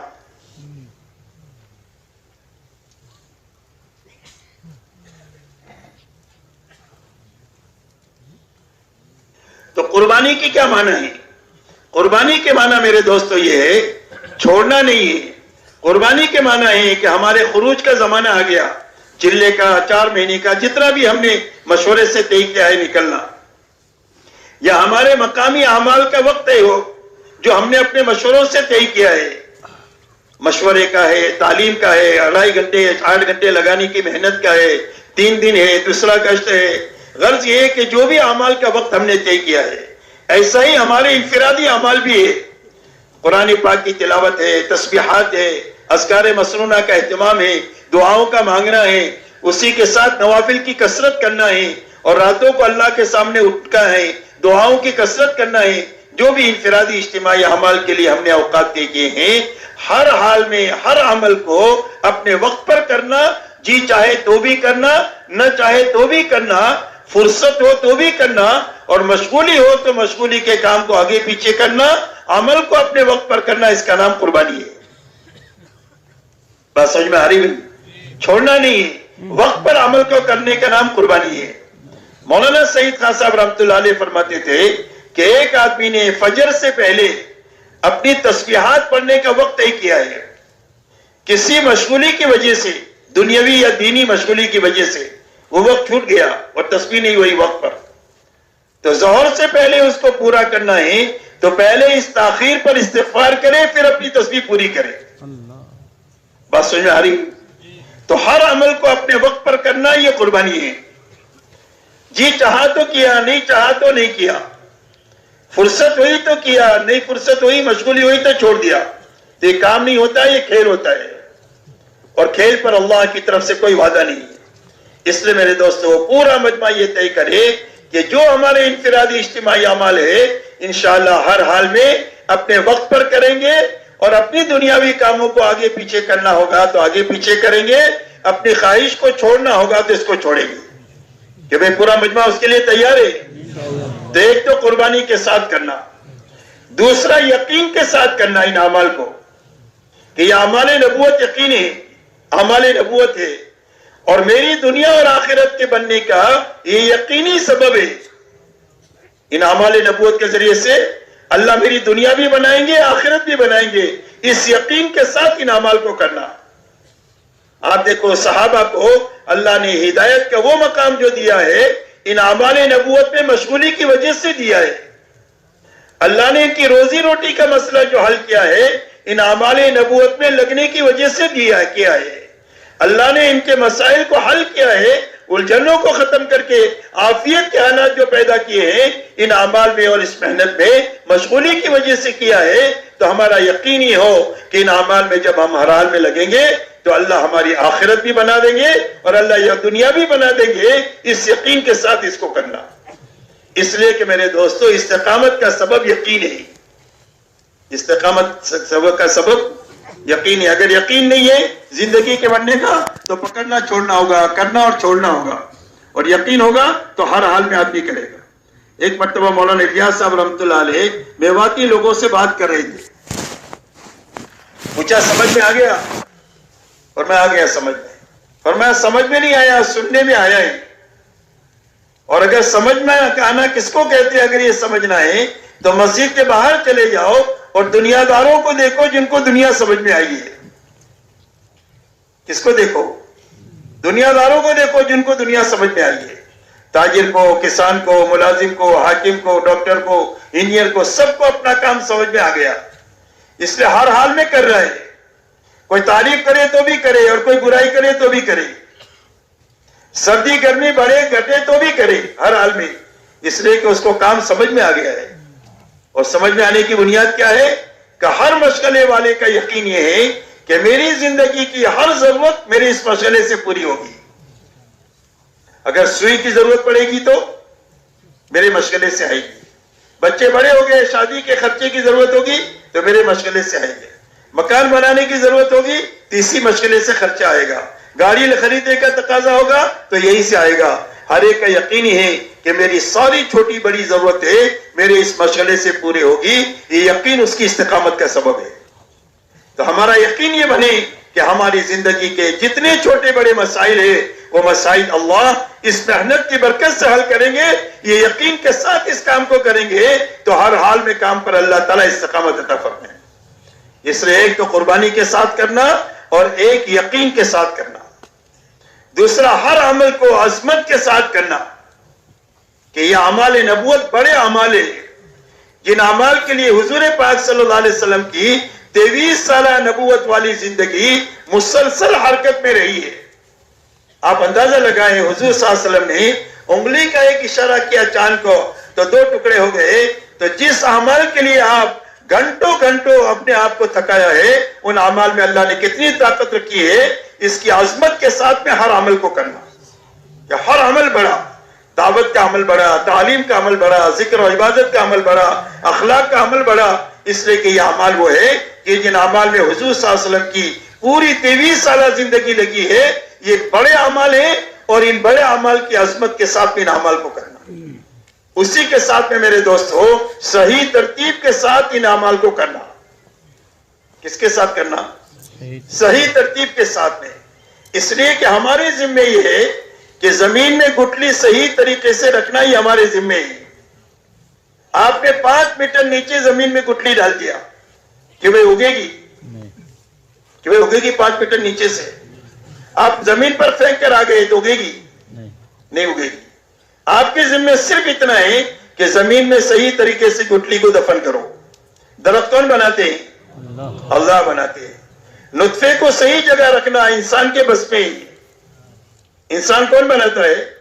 اللہ بناتے ہیں. ایسا ہی ہر عمل کا ایک طریقہ ہے, ہر عمل کے کرنے کا ایک نہج ہے اور اس کی ایک ترتیب ہے, اس کے اصول ہے. ان اصولوں کی رعایت کے ساتھ کرنا, رواج سے بھی کام کو بچانا اور رسم سے بھی کام کو بچانا, رسمیت سے کام کو بچانا, روٹنگ پنے سے کام کو بچانا اور رواج بننے سے کام کو بچانا. کام کو صحیح نہج کے ساتھ کرنا, اس کے اندر کی روح کے ساتھ میں کرنا, یہ صحیح ترتیب کے ساتھ میں کرنا ہے. اس لیے سارا مجمع یہ طے کرے کہ ایک تو اس عمل کو قربانی کے ساتھ کریں گے, یقین کے ساتھ کریں گے, عظمت کے ساتھ کریں گے اور صحیح ترتیب کے ساتھ کریں گے. کہ وہ کرنے کے لیے تیار ہے سارا مجمع؟ اسی کے ساتھ میں میرے دوستو, ہمیں اپنی اس محنت میں دو چیزیں بڑھانی ہے. ایک تو نقل و حرکت بڑھانی ہے کہ نقل و حرکت بڑھے, اور اتنی نقل و حرکت بڑھے, اتنی نقل و حرکت بڑھے اور اتنی اچھی طریقے سے بڑھے کہ وہ نقل و حرکت ہم کو بنانے کے لیے اور عالم کو بنانے کے لیے کافی ہو جائے. اس مقدار تک پہنچنے کے لیے نقل و حرکت کو بڑھانا. تو نقل و حرکت بڑھانے کا کیا راستہ ہے؟ نقل و حرکت بڑھانے کا راستہ میرے دوستو یہ ہے کہ سب سے پہلے ہر مسجد کے ساتھی یہ سوچے کہ ہماری مسجد میں کتنا عملہ ہے, کتنا سرمایہ ہے. اس لیے کہ تجارت کا سب سے پہلا اصول یہ ہے کہ سرمایہ محفوظ ہونا چاہیے اور اس پر نفع جڑنا چاہیے. اگر سرمایہ ضائع ہو جائے تو کاروبار ضائع ہو جائے گا. تو سب سے پہلے سرمایہ محفوظ ہونا چاہیے اور اس کے ساتھ میں نفع جڑنے رہنا چاہیے. یہی کاروبار کی ترقی کی علامت ہے. کہ بھئی سمجھ میں بات آ رہی نہیں آ رہی؟ تو سب سے پہلے ہمیں دیکھنا ہے کہ ہماری مسجد کے اطراف میں ہمارے پاس سرمایہ کتنا ہے. اور ہمارا سرمایہ وہ ہے کہ جنہوں نے سال کا 4 مہینے سال لگایا ہے, علماء نے یا ساتھیوں نے سال لگایا ہے یا 7 مہینے لگائے ہیں یا 4 مہینے لگائے ہیں یا چلہ لگایا ہے, یہ مجمع ہمارا سرمایہ ہے. بات سمجھ میں آ رہی بھئی؟ ہمارا سرمایہ وہ مجمع ہے جن کا اس محنت میں سال سے لے کر چلہ لگا, وہ ہمارا سرمایہ ہے. تو ہمارا یہ سرمایہ محفوظ ہونا چاہیے اور نئے نئے لوگ محنت میں آنا چاہیے. اس لیے سب سے پہلے پورے مجمع میں آنے والا ہر ساتھی اپنی مسجد کے بارے میں یہ فکر لے کر کے جائے کہ میری مسجد کے اطراف میں ہمارے پاس میں سرمایہ کتنا ہے, 50 ہے, 100 ہے, 200 ہے, 300 ہے, جتنے بھی ہے وہ کام میں لگے رہنا چاہیے اور اس کے ساتھ نیا مجمع محنت میں آنا چاہیے. اب کام میں لگے رہنے کی کیا شکل ہے؟ کام میں لگے رہنے کی شکل یہ ہے کہ یا تو سالانہ 4 مہینہ لگائیں, ماہانہ 10 دن لگائیں, روزانہ 8 گھنٹہ لگائیں. ایک شکل یہ ہے. دوسری شکل یہ ہے کہ اگر اس پر ابھی تک قابو نہیں آیا اپنے یقین کی کمی کی وجہ سے, تو کم سے کم ہر ساتھی یہ طے کرے کہ مجھے اپنا سالانہ چلہ اپنی جماعت بنا کر اپنے وقت پر لگانا ہے. جس مہینے میں میں نے اسلامی مہینے سے وقت لگانا, جس مہینے میں پچھلے سال لگایا تھا, اس مہینے کے آنے سے پہلے اپنی جماعت مجھے خود بنانی ہے اور بنا کر کے اپنی جماعت کے ساتھ اپنا چلہ لگانا ہے. ایک شکل دوسری یہ ہے, مہینے میں ہفتے کے تعین کے ساتھ اپنی جماعت بنا کر کے 3 دن لگانا ہے. روزانہ کم سے کم 8 گھنٹے کی نیت سے 2.5 گھنٹہ لگا کر کے ہر گھر ہر فرد پر مجھے محنت کرنی ہے. تو بہرحال محنت کی ان 2 شکلوں میں سے کسی نہ کسی شکل پر ہمارا یہ سرمایہ لگے رہنا چاہیے اور اس کے ساتھ نیا مجمع آنا چاہیے. اب یہ جو مجمع ہے اس کو لگانا صرف مسجد وار جماعت کے لیے آسان ہے اور کسی کے لیے آسان نہیں ہے. آپ کے ملک کا مرکز ان کو وصول نہیں کر سکتا, یاد رکھو. آپ کے ملک کا مرکز آپ کی مسجد کے ساتھیوں کو وصول نہیں کر سکتا. آپ کے شہر کا مرکز ان کو وصول نہیں کر سکتا. ان کو جو وصول کیا جا سکتا ہے وہ صرف مسجد وار جماعت کے ذریعے سے وصول کیا جا سکتا ہے. کہ بھئی بات صحیح کہہ رہا ہوں میں کیا غلط کہہ رہا ہوں؟ کہ بھئی بولو. اس لیے پورا مجمع یہ طے کرو کہ یہاں سے جانے کے ساتھ ہی ہمیں اس فکر کو لے کر جائیں گے کہ ہمارے اس مجمع میں سے جتنوں کا سالانہ وقت لگ گیا اور جتنے روزانہ کی محنت میں اور سالانہ محنت میں ہیں ان کی تو ہم کو قدر کرنی ہے, اور جو ابھی تک ان کا سالانہ وقت نہیں لگا ہے اس کے بارے میں فکر مند بننا ہے کہ ان کے ساتھ وہ جماعتیں لے کر جا سکتے ہیں تو ان کے ساتھ جماعتیں بنانی ہے, اور ساتھی بن کر کے جا سکتے ہیں تو ان کو ساتھیوں کی طرح جوڑ کر کے ان کا سالانہ وقت لگوانا ہے. ماہانہ وقت لگوانا ہے, روزانہ کی محنت میں ان کو شریک کرنا ہے. اس لیے کہ یہ سرمایہ کام میں لگا رہے گا اور نئے لوگ آئیں گے تو تھوڑے سے عرصے میں کام کی مضبوط شکل بن جائے گی. اور اگر مجمع تبلیغ میں آتا رہے اور جاتا رہے اور ضائع ہوتا رہے تو لمبے زمانے تک محنت کرتے رہیں گے لیکن کام کی مضبوط شکل نہیں بنے گی.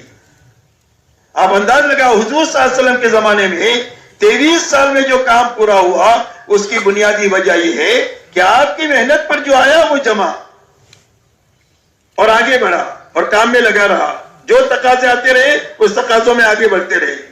فرمایا ہجرت کون کرے گا؟ کہ یہی مجمع کرے گا. کہا بدر میں کون جائے گا؟ کہ یہی مجمع جائے گا. احد میں, حدیبیہ میں, تبوک میں, فتح مکہ میں, حجۃ الوداع میں, کہ یہی مجمع ہے, یہی مجمع سارے کام کرے گا.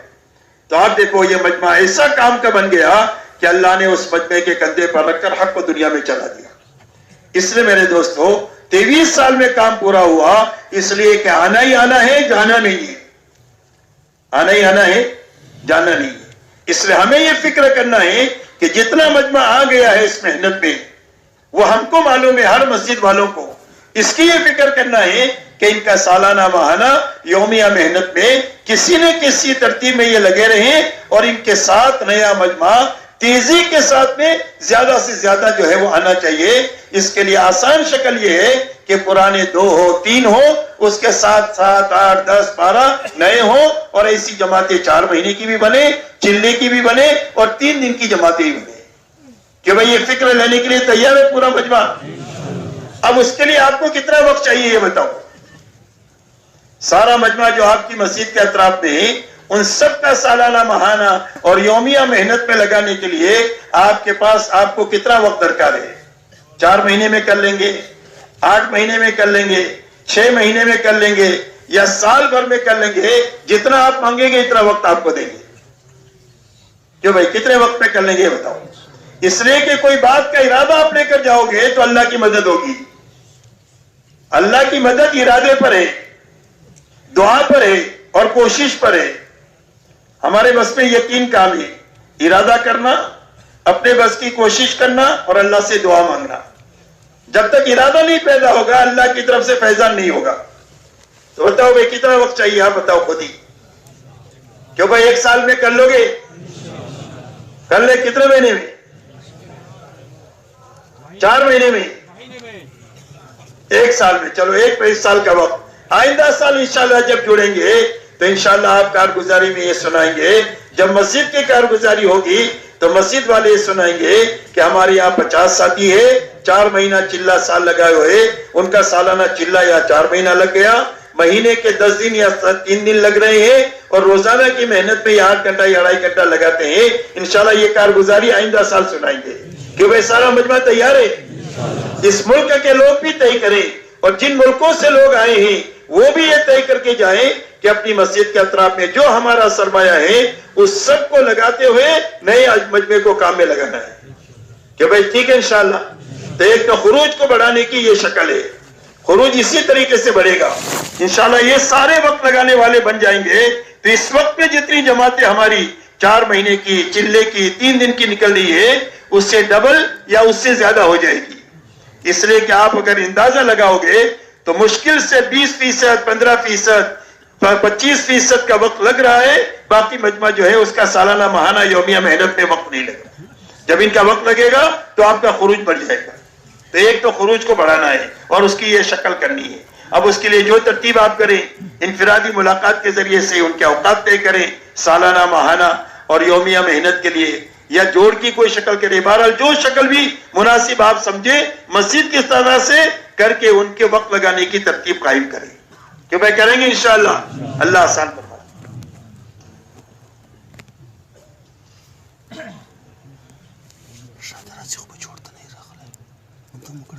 دوسری میرے دوستوں محنت جو ہے وہ مقامی محنت ہے.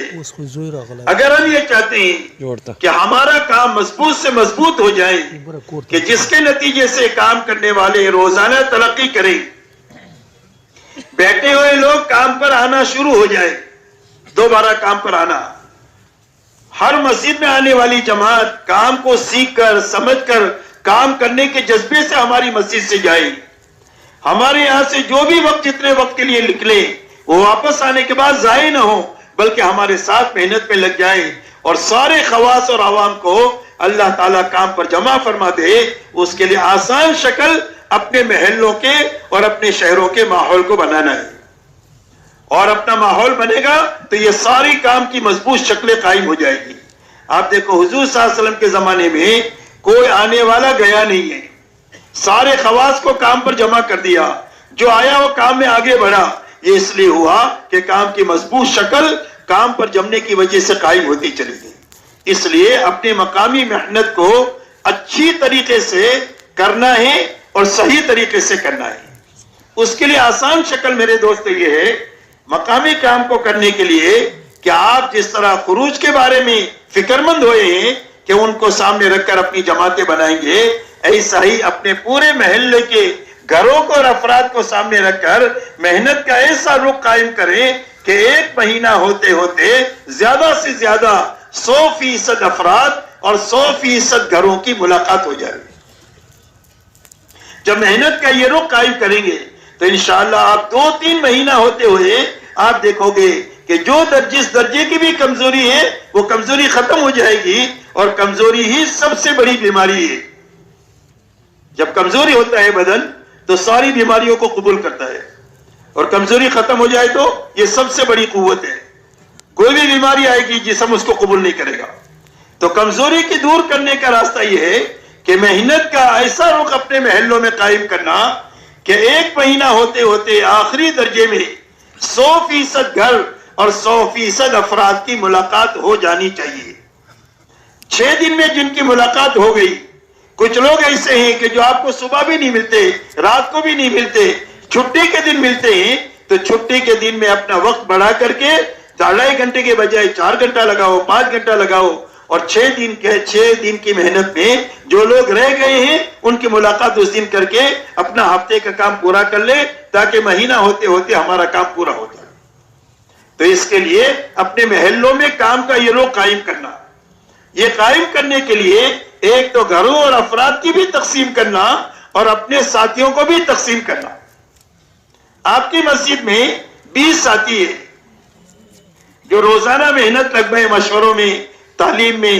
جتنے ساتھی تو زیادہ ہے، 100 ہے، لیکن محنت پہ 20 ہے. تو آپ 20 کو سامنے رکھ کر اپنا کام سوچیں مقامی محنت کے اعتبار سے کہ بھئی اگر 20 آدمیوں کی 2 آدمیوں کی، ایک مضبوط آدمی بات کرنے والا اور ایک معاون جس کا 3 دن کئی مرتبہ لگا ہے یا چلہ لگا ہے، کہ جو مستقل تو جماعت کو لے کر نہیں چل سکتا ہے لیکن معاون بن سکتا ہے اور کام سیکھ سکتا ہے، ایسے 2 آدمیوں کی آپ جماعت بنا دیں، اور جماعت بنا کر کے تو 20 آدمیوں کی آپ کی 10 جماعتیں بن جائیں گی. اور اگر 3 آدمیوں کی جماعت بنانی ہے آپ کو تو 7 جماعتیں تقریباً بن جائے گی. آپ کی مسجد کے اطراف میں 400 گھر ہیں. اب 400 گھروں کو اگر آپ 7 جماعتوں پر تقسیم کریں گے تو تقریباً ایک جماعت کے حصے میں 60 گھر آئیں گے، کچھ کم زیادہ آئیں گے کہ بھئی اتنے آئیں گے. اور اگر جو ہے وہ 10 جماعتوں پر تقسیم کریں گے تو 40 گھر آئیں گے. جو 40 گھر یا 60 گھر 1 مہینہ ہوتے ہوتے آپ کو سب سے مل لینا ہے. 60 گھروں میں 60 آدمی ہیں تو 60 سے ملنا ہے، 120 آدمی ہیں تو 120 سے ملنا ہے، اور 180 ہے تو 180 سے ملنا ہے. اس لیے کہ مسلمانوں کے یہاں تو ماشاءاللہ ویسی ہی برکت ہوتی ہے. ہر گھر میں کم سے کم 3 تو بالغ مرد ہوتے ہی ہے، باپ بھی ہے، بیٹا بھی ہے، بھائی بھی ہے. بس ماشاءاللہ بڑی تعداد ہے ہماری. تو اس کے لیے کوشش یہ کریں کہ 1 مہینہ ہوتے ہوتے ملاقات ہو جائے. اس کے لیے ساتھیوں کو بھی تقسیم کریں اور علاقے کو بھی آپ تقسیم کریں. کیوں بھائی اس کے لیے تیار ہے؟ کون کون کریں گے یہ؟ اب میرے دوستو، یہ جب آپ کام کا یہ رخ آپ نے قائم کر لیا، خروج کی بھی ترتیب بنا دیا، مقامی کام کی بھی ترتیب بنا دیا، تو اب آپ کا کام آسان ہو جائے گا. آسان اس طریقے سے ہو جائے گا کہ آپ کے روزانہ کرنے کے جو کام ہیں ان کاموں میں ایک کام آپ کا مشورے کا ہے، تو اب مشورہ آپ کا آسان ہو جائے گا. آسان اس لیے ہو جائے گا کہ روزانہ آپ کو جماعتیں بنانے کے لیے وقت آپ کو ضرورت نہیں ہے، اس لیے کہ جماعتیں بن چکی ہے آپ کی. آپ کو کام سوچنے کے لیے جو وقتی تقاضے ہیں اس کے لیے سوچنے کی ضرورت ہے، لیکن جو مستقل تقاضے ہیں وہ تو اس کو تو آپ نے طے کر دیا ہے. اس لیے کہ ہماری اس محنت میں کچھ تقاضے وقتی ہے، کچھ تقاضے دائمی ہے. ایک دائمی تقاضا ہے، اور دائمی تقاضا جو ہے وہ ہر گھر ہر فرد کی ملاقات ہے. یہ دائمی تقاضا ہے، یہ روز کرنے کا کام ہے. ہماری اس محنت میں کچھ وقتی تقاضے ہیں جو کبھی کبھی ہوتے ہیں کہ بھئی ہمارے محلے میں کوئی بیمار ہے، چاہے تبلیغ میں لگا ہو نہ لگا ہو، ہر مسلمان کا یہ عیادت ہمارا حق، اس کا ہمارے پر حق ہے. اس کے لیے جماعت بنانا، کہ میت ہو گئی ہے تو اس کی تعزیت کر کے جماعت بنانا، اس کی ہم خوشی میں بھی شریک ہوں گے، مسلمان کی غمی میں بھی شریک ہوں گے. کوئی جماعت نکل رہی ہے تو اس کی وصولی کرنا ہے، کوئی جماعت واپس آ رہی ہے تو اس کا استقبال کرنا ہے. جانے والی جماعت ہے اس کو روانگی سمجھانی ہے، واپس آنے والی جماعت کی کارگزاری لینی ہے، اس کو واپسی کی بات سمجھانی ہے. اسی کے ساتھ کوئی اللہ کے راستے میں گیا ہوا ہے تو اس کے گھروں کی دیکھ بھال کرنی ہے. مرد ہے تو مرد جا کر کے ملاقات کریں گے مردوں سے، اور اگر گھر میں کوئی مرد نہیں ہے، صرف مستورات ہے، تو اپنی سمجھدار بہنوں کو بھیج کر گھر کے حال احوال لے کر کے حالات کے تفقد کے بعد میں جو چیز مناسب ہوگی وہ کریں گے. یہ تقاضے ہیں وقتی.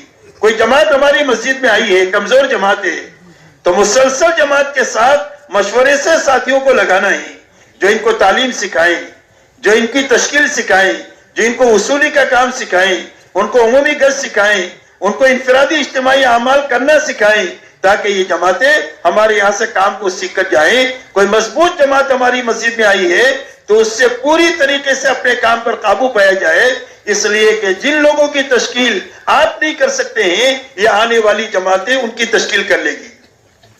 اس لیے کہ آنے والی جماعتیں کسی سے متاثر نہیں ہوتی. بولے ہم نکلے تو سب کو نکلنا چاہیے، بس آپ تو متاثر ہو جائیں گے کہ یہ فلانے بڑے ہیں، اصلاح دنیا کے بڑے ہیں، دین کے بڑے ہیں، لیکن آنے والی جماعت کسی سے متاثر نہیں ہوتی، وہ تو سب کی تشکیل کر لے گی. ایک مرتبہ ایک جماعت چلی گئی ایک ادارے میں، اور اس ادارے میں بیان کے بعد میں تشکیل آپس میں شروع کیے. میوات کے لوگ تھے، تو انہوں نے جو ہے وہ دیکھا ایک بڑے میاں ایک جگہ جا کر کے دور بیٹھے ہوئے اللہ اللہ کر رہے نماز کے بعد میں، تو ایک آدمی جا کر کے ان سے تشکیل کرنے لگ گیا. کسی نے کہا یہ تو فلانے بڑے عالم ہیں، تو بیچارہ وہ کیا جانے کون بڑے کون چھوٹے. وہ بولا بھائی بڑے ہو چھوٹے ہو سب کو 4 مہینہ لگانا ہے. تو میرے دوستو، آنے والی جماعتیں جن کی تشکیل ہم نہیں کر سکتے ہیں وہ تشکیل ان کی کر لیں گی. تو آنے والی جماعتوں سے خوب کام لینا، اس لیے کہ نصرت وجود میں آ جائے گی تو اتنی نقل و حرکت سے وہ کام ہو جائے گا کہ جو کام مطلوب ہے. اس لیے کہ نصرت ہی کی کمی ہے اس وقت میں. الحمدللہ خروج اللہ نے وجود میں دے دیا، لیکن آنے والی جماعتیں مسجدوں میں زیادہ سے زیادہ بیچاری مشغول رہتی ہے، ان سے کام نہیں لیا جاتا ہے، جس کی وجہ سے آنے والی جماعت سے ہمارے محلے میں جو ترقی ہونا چاہیے وہ کام کی ترقی رکی ہوئی ہے نصرت کی کمی کی وجہ سے. اس لیے یہ وقتی تقاضے ہیں. اپنے سارے ساتھیوں کو ان تقاضوں پر استعمال کرنا.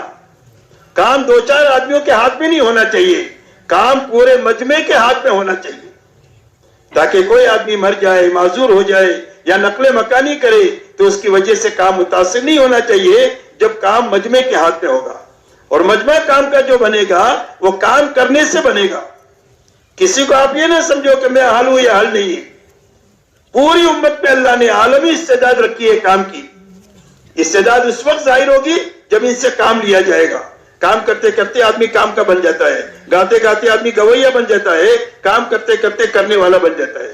اس لیے سارے ساتھیوں سے کام لینا تاکہ سارا مجمع سارے کام کرنے والے ہوں. تو وقتی تقاضوں کو تقسیم کرنا ہے، دائمی تقاضا ہے اس کی ترتیب بنانی ہے. اب میرے دوستو آپ کا مشورہ آسان ہی ہو جائے گا کہ آپ کو کل کی کارگزاری لینی ہے.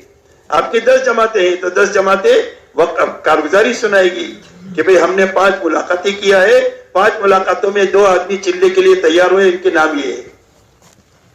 فلانے 2 آدمیوں سے ملاقات ہوئی ہے، وہ 2 آدمی 3 دن کے لیے تیار ہے. ایک آدمی سے ملاقات ہوئی، ابھی اس کی کوئی استعداد نظر آ رہی ہے، اس کارگزاری پوری ہو گئی. دوسری جماعت، تیسری جماعت، چند منٹ میں آپ کی کارگزاری ہو جائے گی. دوسرے مرحلے میں جو تقاضے ہیں وہ تقاضے آپ پہ تقسیم ہو جائے گی. جو بھی تقاضے ہو، وہ وقتی تقاضے کبھی ہوتے ہیں کبھی نہیں ہوتے ہیں، جو تقاضے ہیں وہ تقاضے تقسیم کر لیں. اس کے علاوہ بھی تقاضے ہوتے ہیں جو آپ کو رائے سے دیے جاتے ہیں یا اپنے مرکزی مقامات سے، اپنے مقام کے مرکز سے دیے جاتے ہیں. ان تقاضوں کو بھی اپنے ساتھیوں کے اعتبار سے ان کے اوپر تقسیم کرنا، اس کو سوچنا.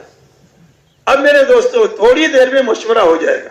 مشورے میں زیادہ وقت لگانے کے بجائے کام میں ہمارا وقت زیادہ لگنا چاہیے.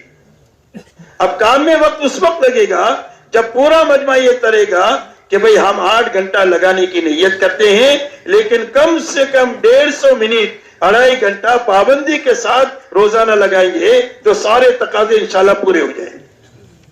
کہ بھئی کون روزانہ 2.5 گھنٹے لگانے کے لیے تیار ہے؟ 8 گھنٹے لگانے کے لیے کون کون تیار ہے؟ ماشاءاللہ اللہ قبول فرمائے. جو 8 گھنٹے کی نیت کرے اللہ ان کے لیے 8 گھنٹے آسان کرے، اور جو 2.5 گھنٹے 8 گھنٹے کی نیت کرے 2.5 گھنٹہ شروع کرے اللہ ان کو 8 گھنٹے بلکہ آدھے دن تک اور آدھی رات تک کام کے لیے اللہ تعالیٰ ان کو پہنچا دے.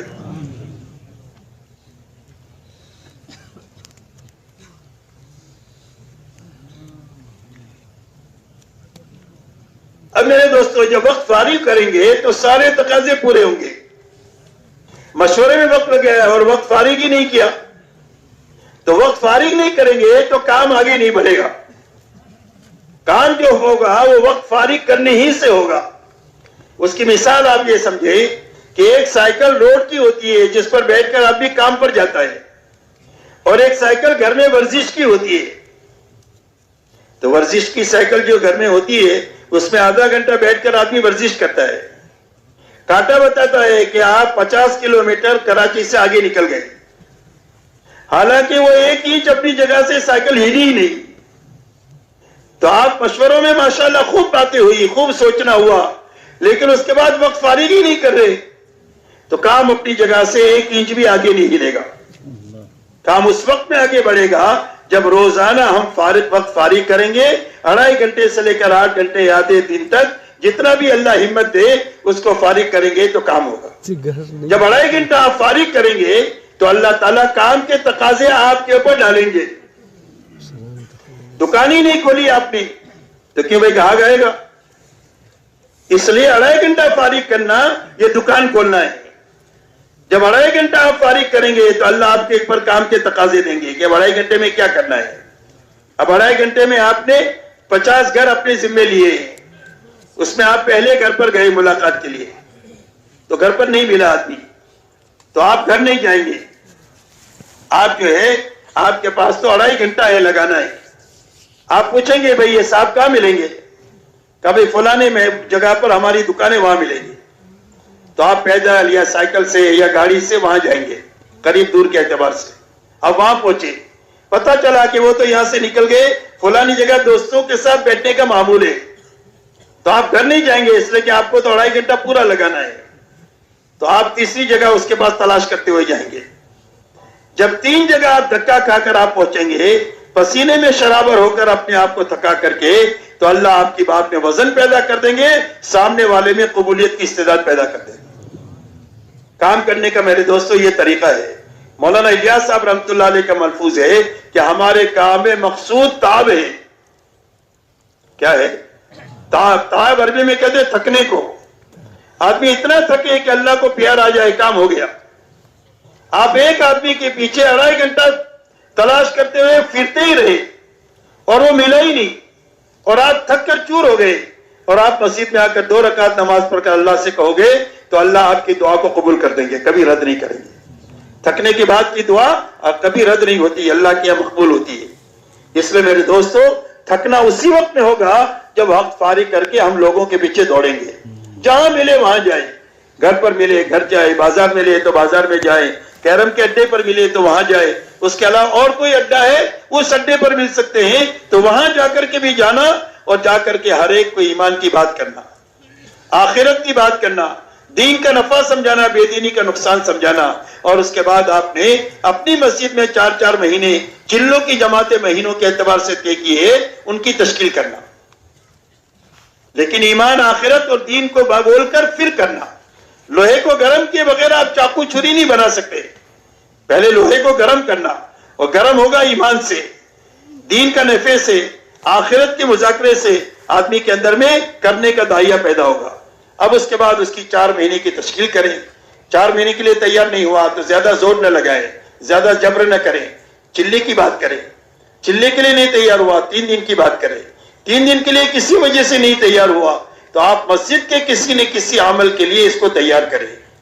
آپ اس کے لیے بھی تیار نہیں ہوا مسجد کے عمل کے لیے، آخری ہر مجلس میں اپنی بات یہ کرنا چاہیے کہ بھائی آپ اپنے گھر میں مستورات میں تعلیم شروع کرو اپنے گھر میں، چاہے اس کا سال لگا ہو نہ لگا ہو، وقت لگا ہو نہ لگا ہو، 3 دن لگا ہو نہ لگا ہو، ہر مسلمان سے ملاقات میں اخیر میں اپنے گھر میں تعلیم کے زندہ کرنے کی بات کرو، اور ان کو بتاؤ کہ تعلیم کی کتابیں فضائل اعمال کی ہے، فضائل صدقات کی ہے، یہ اردو میں بھی ہے، گجراتی میں بھی ہے، انگریزی میں بھی ہے، اور بہت ساری زبانوں میں ہے۔ جو زبان میں آپ کے گھر کے لوگ پڑھ سکتے ہیں ان کتابوں کو خرید کر اپنے گھروں میں 5 منٹ 10 منٹ 15 منٹ آپ تعلیم شروع کریں۔ اس لیے میرے دوستو ہر جگہ جا کر یہ محنت کرنا، جب 4 مہینے سے آپ شروع کریں گے تو انشاءاللہ کسی نہ کسی عمل کے لیے تیار ہو جائے گا۔ آپ کسی کی موت کی تشکیل کرو گے تو بخار پر تیار ہو جائے گا۔ ہاں، موت کی تشکیل کرو تو وہ کہے گا میرے تو چھوٹے چھوٹے بچے ہیں، مجھے چھوڑ دو۔ آپ کہیں گے اچھا بخار آئے گا تو چلے گا، کیا بخار آئے گا تو چلے گا۔ ہاں، تو ایسے اوپر سے نیچے آنا، 4 مہینہ ابھی معروف ہو گیا لوگوں میں، یہ نئی چیز نہیں رہی۔ اس لیے ہر مسلمان کے کان میں 4 مہینے کی بات پڑھنا چاہیے کہ زندگی کے بدلنے کے لیے، زندگی کا رخ صحیح کرنے کے لیے اور اپنے فکروں کو بدلنے کے لیے اچھا 4 مہینہ لگانا ہر مسلمان کے لیے ضروری ہے۔ اس لیے پوری قوت سے 4 مہینے کی دعوت دینا، اپنی ہر مسجد سے 4 مہینے کی جماعتیں نکالنا اور صحیح وقت گزارے اس کی فکر کرنا۔ اس طریقے سے 2.5 گھنٹے کے ذریعے سے ہر گھر ہر فرد پر محنت کرنا، اور 1 مہینہ ہوتے ہوتے 100% افراد کی ملاقات پوری کر لینا کہ بھئی کون کون کرنے کے لیے تیار ہے۔ میرے دوستوں 1-2 مہینہ آپ کر کے دیکھو، صرف انشاءاللہ 2 مہینے میں وہ کام کا نفع ہم کو نظر آئے گا کہ ہماری طبیعت منشرح ہو جائے گی، بلکہ ہمارا بیٹھا ہوا عملہ کام پر کھڑا ہو جائے گا اور ہمارے لیے معاون بن جائے گا، صرف 2-3 مہینہ صحیح محنت کرنے کے نتیجے میں۔ اور جب حوصلے کام کے بڑھ جائیں گے تو زندگی بھر کرنا اس کے لیے آسان ہو جائے۔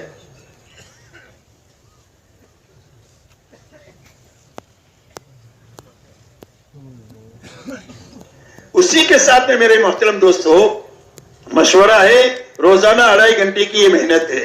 میں نے وقتی تقاضے بھی بتائے، دائمی تقاضے بھی بتائے، ان سارے تقاضوں کو پورا کرتے ہوئے اپنا وقت لگانا ہے، باتوں میں اپنا وقت کم لگانا ہے، عمل میں اپنا وقت زیادہ لگانا ہے۔ اسی کے ساتھ میں ایک مسجد کی تعلیم ہے، اس مسجد کی تعلیم میں پابندی کے ساتھ عمل کی نیت سے اپنے آپ کو بٹھانا ہے، اس لیے کہ فضائل کی تعلیم کا تعلق ایمانیات کے ساتھ ہے۔ ہمارے اندر کا جتنا بگاڑ ہے وہ بگاڑ اللہ عافیت کے ساتھ جو دور کریں گے وہ تعلیم کی برکت سے کریں گے۔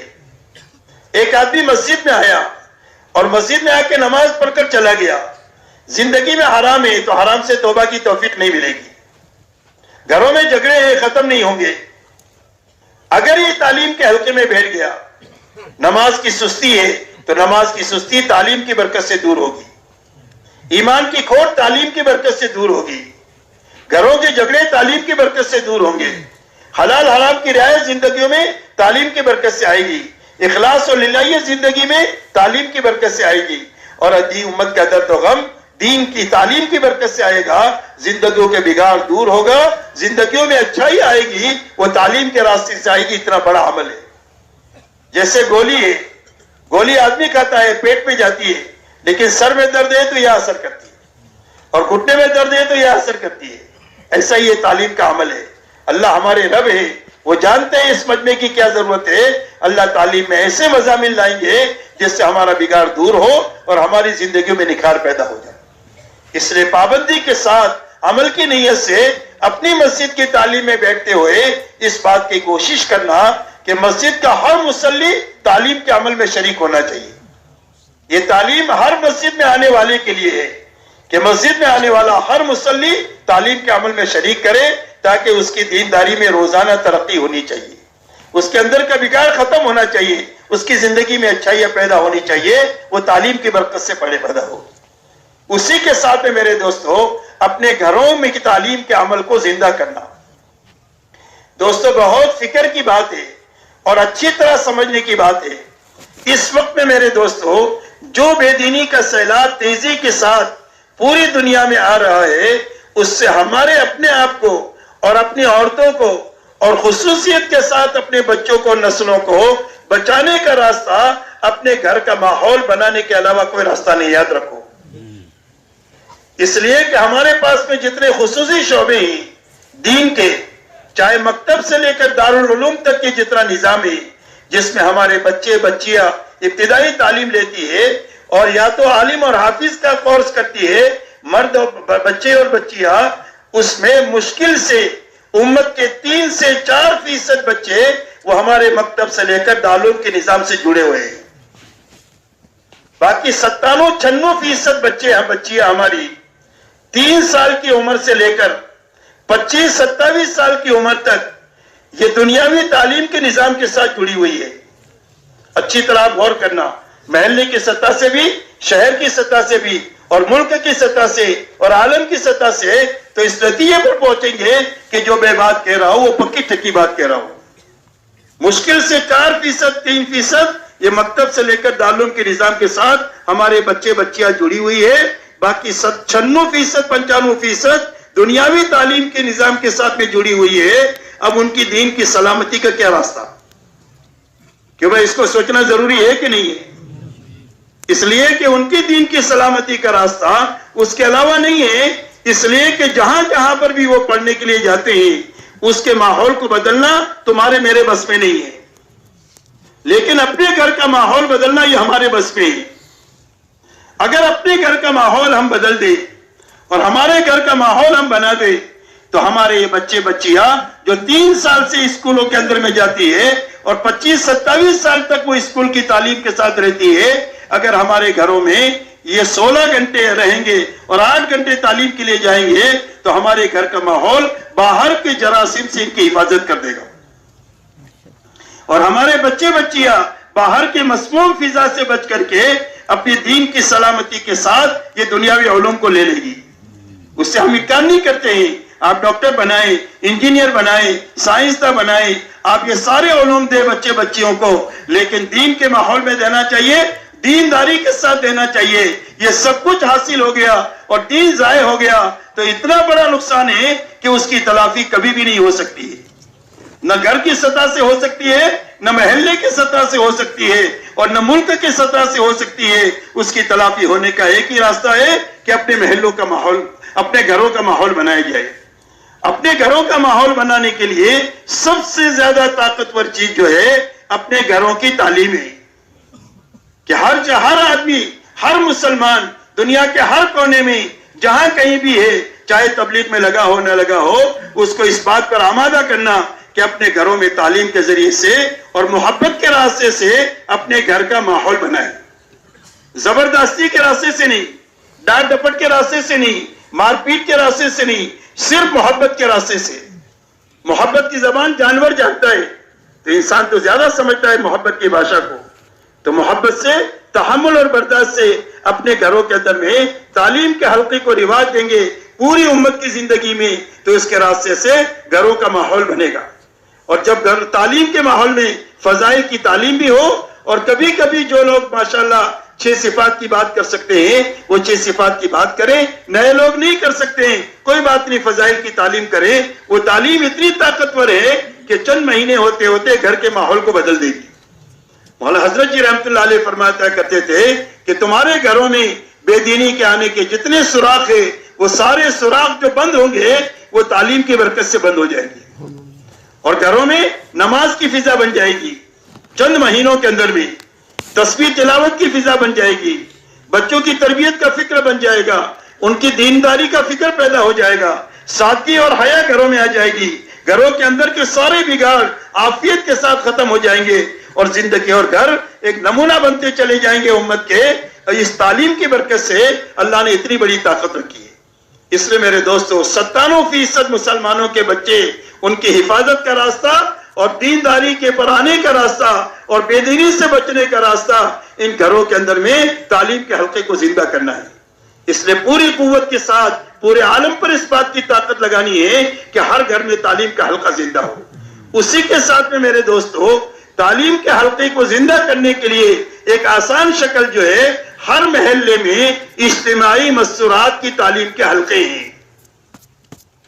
ہر محلے کے اندر میں اس بات کی کوشش کرنا اور ایسے شرائط پورے کرنا کہ جس کے راستے سے تعلیم کے حلقے اتنے بن جائے کہ جس میں عورتوں کی نقل و حرکت زیادہ نہ بڑھے، بلکہ نزدیک میں 1 گھنٹے کے لیے جا کر کے یہ اپنے گھروں میں چلے جائے. اس لیے کہ مستورات کی تعلیم کا حلقہ زیادہ سے زیادہ 1 گھنٹے کے لیے ہوتا ہے.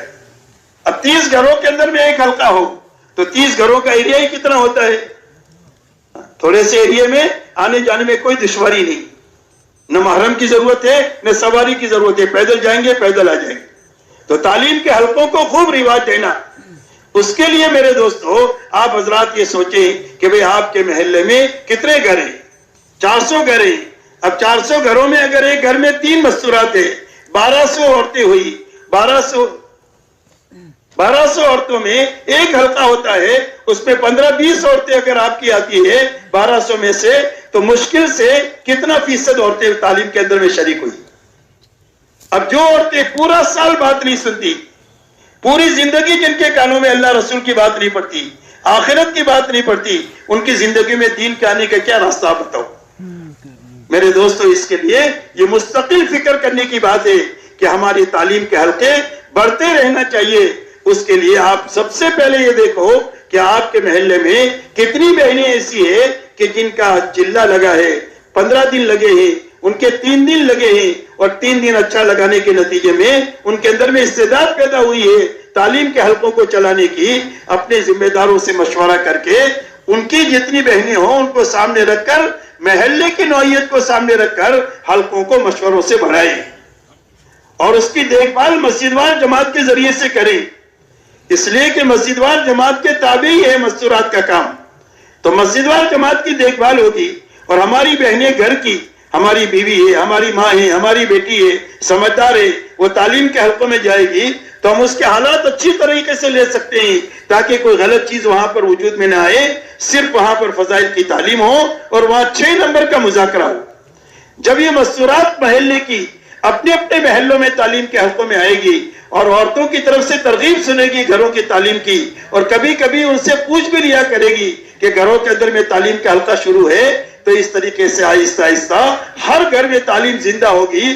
اجتماعی تعلیم مستورات کے حلقے کے ذریعے سے یہ بہت طاقتور ذریعہ ہے تعلیم کو رواج دینے کا کہ ہر محلے کے اندر میں تعلیم کے حلقے جو ہے قائم ہو. اس کے لیے آپ حضرات کو یہ فکر لینا ہے اور اس کے لیے ترتیب سوچنی ہے، اپنے بزرگوں سے مشورہ کرنا ہے، اور جو اس سے ضرورت اس کے لیے ہے اس ضرورت کو قابو میں لانے کے لیے جو کرنا پڑے وہ کرنے کے لیے اپنے آپ کو پیش کرنا ہے. کیوں بھائی کریں گے انشاءاللہ. اسی کے ساتھ تعلیم کے ساتھ 6 نمبر کا مذاکرہ بھی کرنا ہے گھروں میں جہاں پر اس کی استعداد ہے، تاکہ ہر چھوٹے بڑے کا فکر یہ بنے کہ مجھے اپنا ایمان بنانا ہے، اپنی نماز اچھے سے اچھی بنانی ہے، مجھے دین کے علم کے ساتھ زندگی گزارنی ہے، اللہ سے اپنا تعلق روز مجھے بڑھانا ہے، ہر مسلمان سے محبت کرنا سیکھنا ہے، اللہ کو راضی کرنے کے ساتھ جینا ہے، اللہ کے رضا پر مجھے مرنا ہے، اور پوری امت کے لیے اپنی جان مال لگانے کا جذبہ ہر چھوٹے بڑے میں پیدا ہو. اس کے لیے 6 نمبر کا مذاکرہ بھی کرتے رہنا ہے تاکہ اس کے ذریعے سے 6 نمبر کے راستے سے ہی زندگی میں دین آئے گا. اس لیے میرے دوستو تعلیم کے حلقوں کو رواج دینا ہے، گھروں کا ماحول کو تبدیلی کے لیے، اپنی مستورات کی دین کی حفاظت کے لیے، اپنے 97% بچے بچیوں کو بے دینی سے بچانے کے لیے دوسرا کوئی بھی راستہ نہیں ہے سوائے اس کے کہ اپنے گھروں کا ماحول بنا کر کے باہر کے زہریلے ماحول سے ان کی حفاظت کی جائے.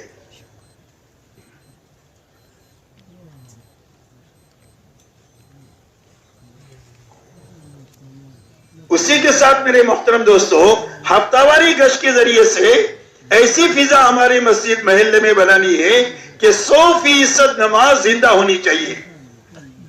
دعوت میرے دوستو محنت عبادت کو زندہ کرنے کے لیے ہے، اذان نماز کے لیے ہے، ایسا ہی دعوت کی محنت عبادت کو زندہ کرنے کے لیے.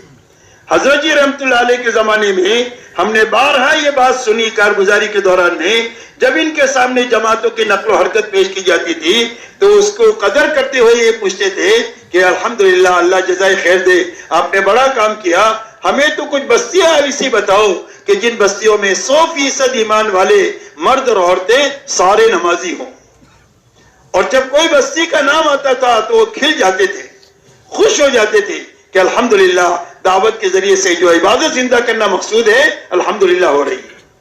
اس لیے میرے دوستو 100% نماز کی فضا گشتوں کے ذریعے سے ایسا قربانی والا گشت ہو, ایسا اچھی طریقے سے گشت ہو کہ 100% نماز زندہ ہو. گشت میں اللہ نے پورے قرآن کو عملی طور پر زندہ کرنے کی طاقت اللہ نے گشت میں رکھی ہے. جو خیر آپ کو نظر آ رہی ہے یہ عمومی گشت کا اثر ہے. نبوت کے محنت کے سب سے زیادہ قریب عمل یہ عمومی گشت ہے. اس لیے عمومی گشت کے ذریعے سے اپنے محلوں میں 100% نماز کی فضا بنانا, اور عمومی گشت کے ذریعے سے ہر گشت سے ہماری جماعت نکلے. 4 مہینے کی جماعت ہے, چلے کی جماعت ہے, 3 دن کی جماعتیں ہیں, جماعتوں کا خروج بڑھے, یہ گشت کے ذریعے سے وجود میں لانا ہے. ایک عبادت زندہ ہونی چاہیے اور ایک دعوت جو ہے وہ بڑھنی چاہیے. ایسا اچھی طریقے سے گشتوں کرنا ہے کہ وہ پورا مجمع تیار ہے اس کے لیے. اسی کے ساتھ میں میرے محترم دوستو, دوسرے گشت کے ذریعے سے ایسے محلوں میں کہ جہاں کے مسلمان غریب ہیں اور جہاں کے مسلمان جاہل ہیں, اس لیے کہ جہالت اور غربت یہ ارتداد کے 2 بڑے بڑے سبب ہیں. جو لوگ دین سے بے خبر ہوتے ہیں اور جو لوگ غریب ہوتے ہیں وہ معمولی چیزوں پر دین کو چھوڑ دیتے ہیں. اگر ان کو یہ کہا جائے کہ تمہارا مکان بنا دیں گے, تمہارے بچوں کو تعلیم دلوا دیں گے, تمہارے بیمار کا علاج کرا دیں گے, تو یہ دین چھوڑ دیتے ہیں. اس لیے کہ دین کا نفع معلوم نہیں ہے اور ضرورت اپنے سامنے ہے. اس لیے ارتداد کے یہ 2 سبب بتائے ہیں علماء نے, ایک جہالت ہے اور ایک افلاس ہے. اس لیے ایسے محلوں کو تلاش کرنا کہ جہاں کے مسلمان غریب ہے, خصوصیت کے ساتھ سب کو کرنا ہے, محنت تو پوری امت پر کرنا ہے, لیکن خصوصیت کے ساتھ ان کو تلاش کرنا ہے کہ جو غریب بھی ہے اور جاہل بھی ہے. دوسرے گشت کے ذریعے سے مہینہ, 2 مہینہ, 3 مہینہ ایسی محنت کرنا, وہاں کے لوگوں کو اپنے ساتھ 3 دن کے لیے لے کر کے لانا. اس لیے کہ مسجدوار جماعتیں جو محلوں میں بنے گی ان کو اپنے ساتھ لے کر کام سے گزارنے کے نتیجے میں بنے گی. جب کام سے ان کو گزاریں گے تو پھر یہ کام کے بن جائیں گے. 3 دن کے اندر میں اچھا وقت لگانے سے سوجھ بوجھ آئے گی کس طرح اپنے محلے میں کام کرنا.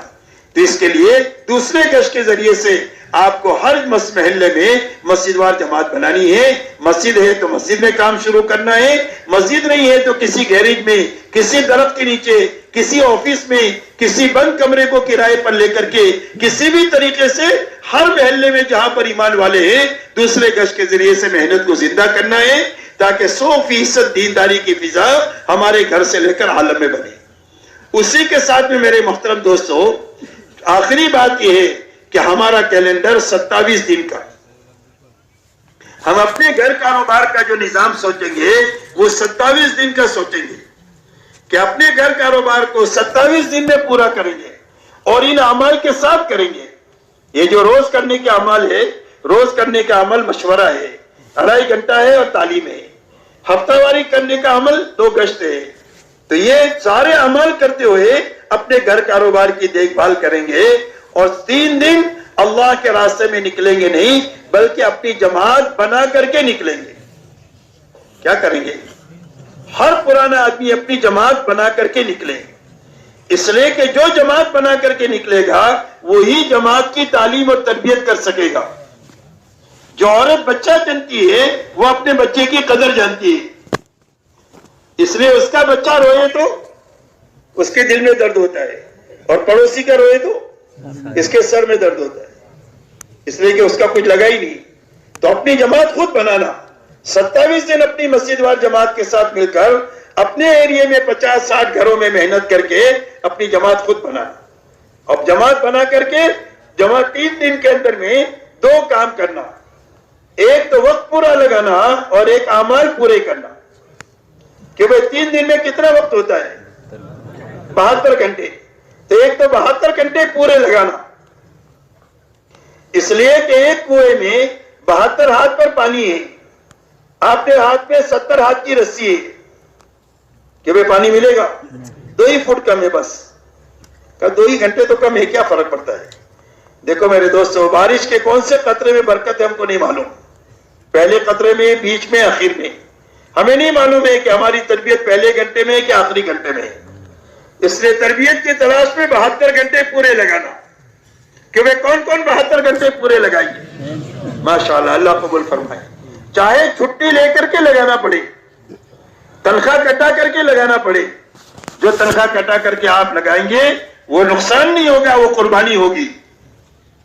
اور قربانی اللہ کے خزانے سے لینے کا وہ بڑا دروازہ ہے کہ قربانی کے راستے سے جو ملے گا دنیا میں اور کسی راستے سے وہ اتنا نہیں ملے گا. صحابہ کو جو کچھ ملا ہے وہ قربانی کے راستے سے ملا ہے. اس لیے آپ تنخواہ کٹا کر کے جو 72 گھنٹے لگائیں گے وہ اللہ کے آپ قربانی شمار ہوگی, اور اس قربانی پر اللہ ہدایت میں ترقی دیں گے, اللہ حلال روزی دیں گے, اور اللہ عافیت کے حالات پیدا کر دیں گے, جس کی وجہ سے دنیا بھی سنور جائے گی اور آخرت بھی سنور جائے گی. اس کے لیے ایک تو وقت پورا کرنا, دوسرا کام میرے دوستو اعمال پورے کرنا.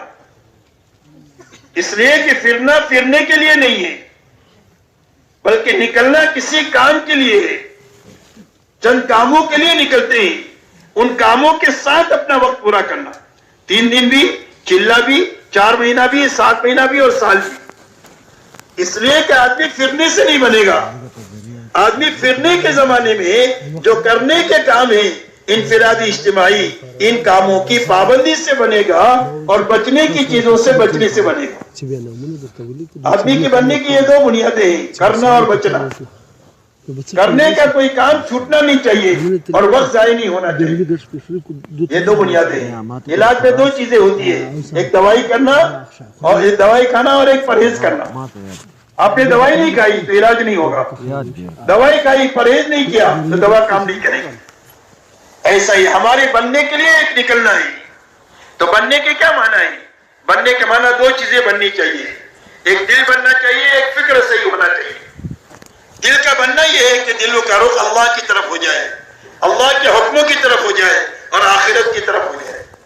اس کے لیے ہم دنیا میں پھرتے ہیں. ہمارا فکر دعوت کا بنے کہ ہم کام دنیا کے سارے کریں گے لیکن دعوت کی فکر کے ساتھ کریں گے. جیسے ایک آدمی کے ٹوپی بنانے کا کارخانہ ہے, وہ شادی میں جائے گا تو ٹوپی دیکھے گا, میت میں جائے گا تو ٹوپی دیکھے گا. کھاتا بھی ہے, پیتا بھی ہے, بچوں کو پالتا بھی ہے, سارے کام کرتا ہے, لیکن فکر کیا ہو گیا؟ ٹوپی کا. ایسے ہمارا فکر دعوت کا بنے, اس کے لیے دنیا میں پھرتے ہیں. فکر کی تبدیلی کے لیے پھرنا ہے. فکر نہیں بدلے گا تو محنت نہیں بدلے گی. مری بکری اللہ کی نافرمانی دے گی. محنت کا صحیح اور سوچ نہیں ہوگا جب ہمارا فکر بنے گا. تو فکر کی تبدیلی کے لیے اور اپنے دل کو بنانے کے لیے ہم دنیا میں پھرتے ہیں. اور اس کے لیے پہلی بنیاد دل کے بنانے کے لیے کرنا اور بچنا ہے. اس سے سارے کرنے کے کام کرتے ہوئے 3 دن چلنا کام نہیں لگا. کرنے کے انفرادی کام بھی ہے, اجتماعی کام بھی ہے. انفرادی کاموں کی بھی پابندی ہے, اجتماعی کاموں کی بھی پابندی ہے. اللہ والے فرماتے ہیں انفرادی اعمال سے استقامت آئے گی اور اجتماعی اعمال سے تربیت ہوگی, اور جو تربیت اور استقامت کے ساتھ اس محنت میں چلے گا اللہ قبولیت کے ساتھ اس سے کام لے گا. اور یہی اصل ہے کہ کام لیا جائے قبولیت کے ساتھ لیا جائے, ورنہ جہاں تک اللہ کے کام لینے کا انجام ہے, اللہ کبھی فاسق اور فاجر سے بھی کام لے لیتے ہیں, کام ہو جائے گا لیکن فاسق فاجر کو ملے گا. اس سے قبولیت کے ساتھ کام لینے کی شرط یہ ہے کہ اس سے حدیث آدمی بنے اور بنا ہوا چلے, اور بننے اور بنا ہوا چلنے کے لیے یہ 2 بنیادیں ہیں, انفرادی اعمال ہے, اجتماعی اعمال. پہلی بنیاد یہ ہے کہ 3 دن چلہ 4 مہینہ کرنے کے سارے کاموں کے ساتھ اور بچنے کی ساری چیزوں سے بچتے ہوئے کرنا, اور روز اپنا محاسبہ خود کرنا. کیا ہوا, کیا چھوٹا. کام پورا ہوا تو شکر کریں.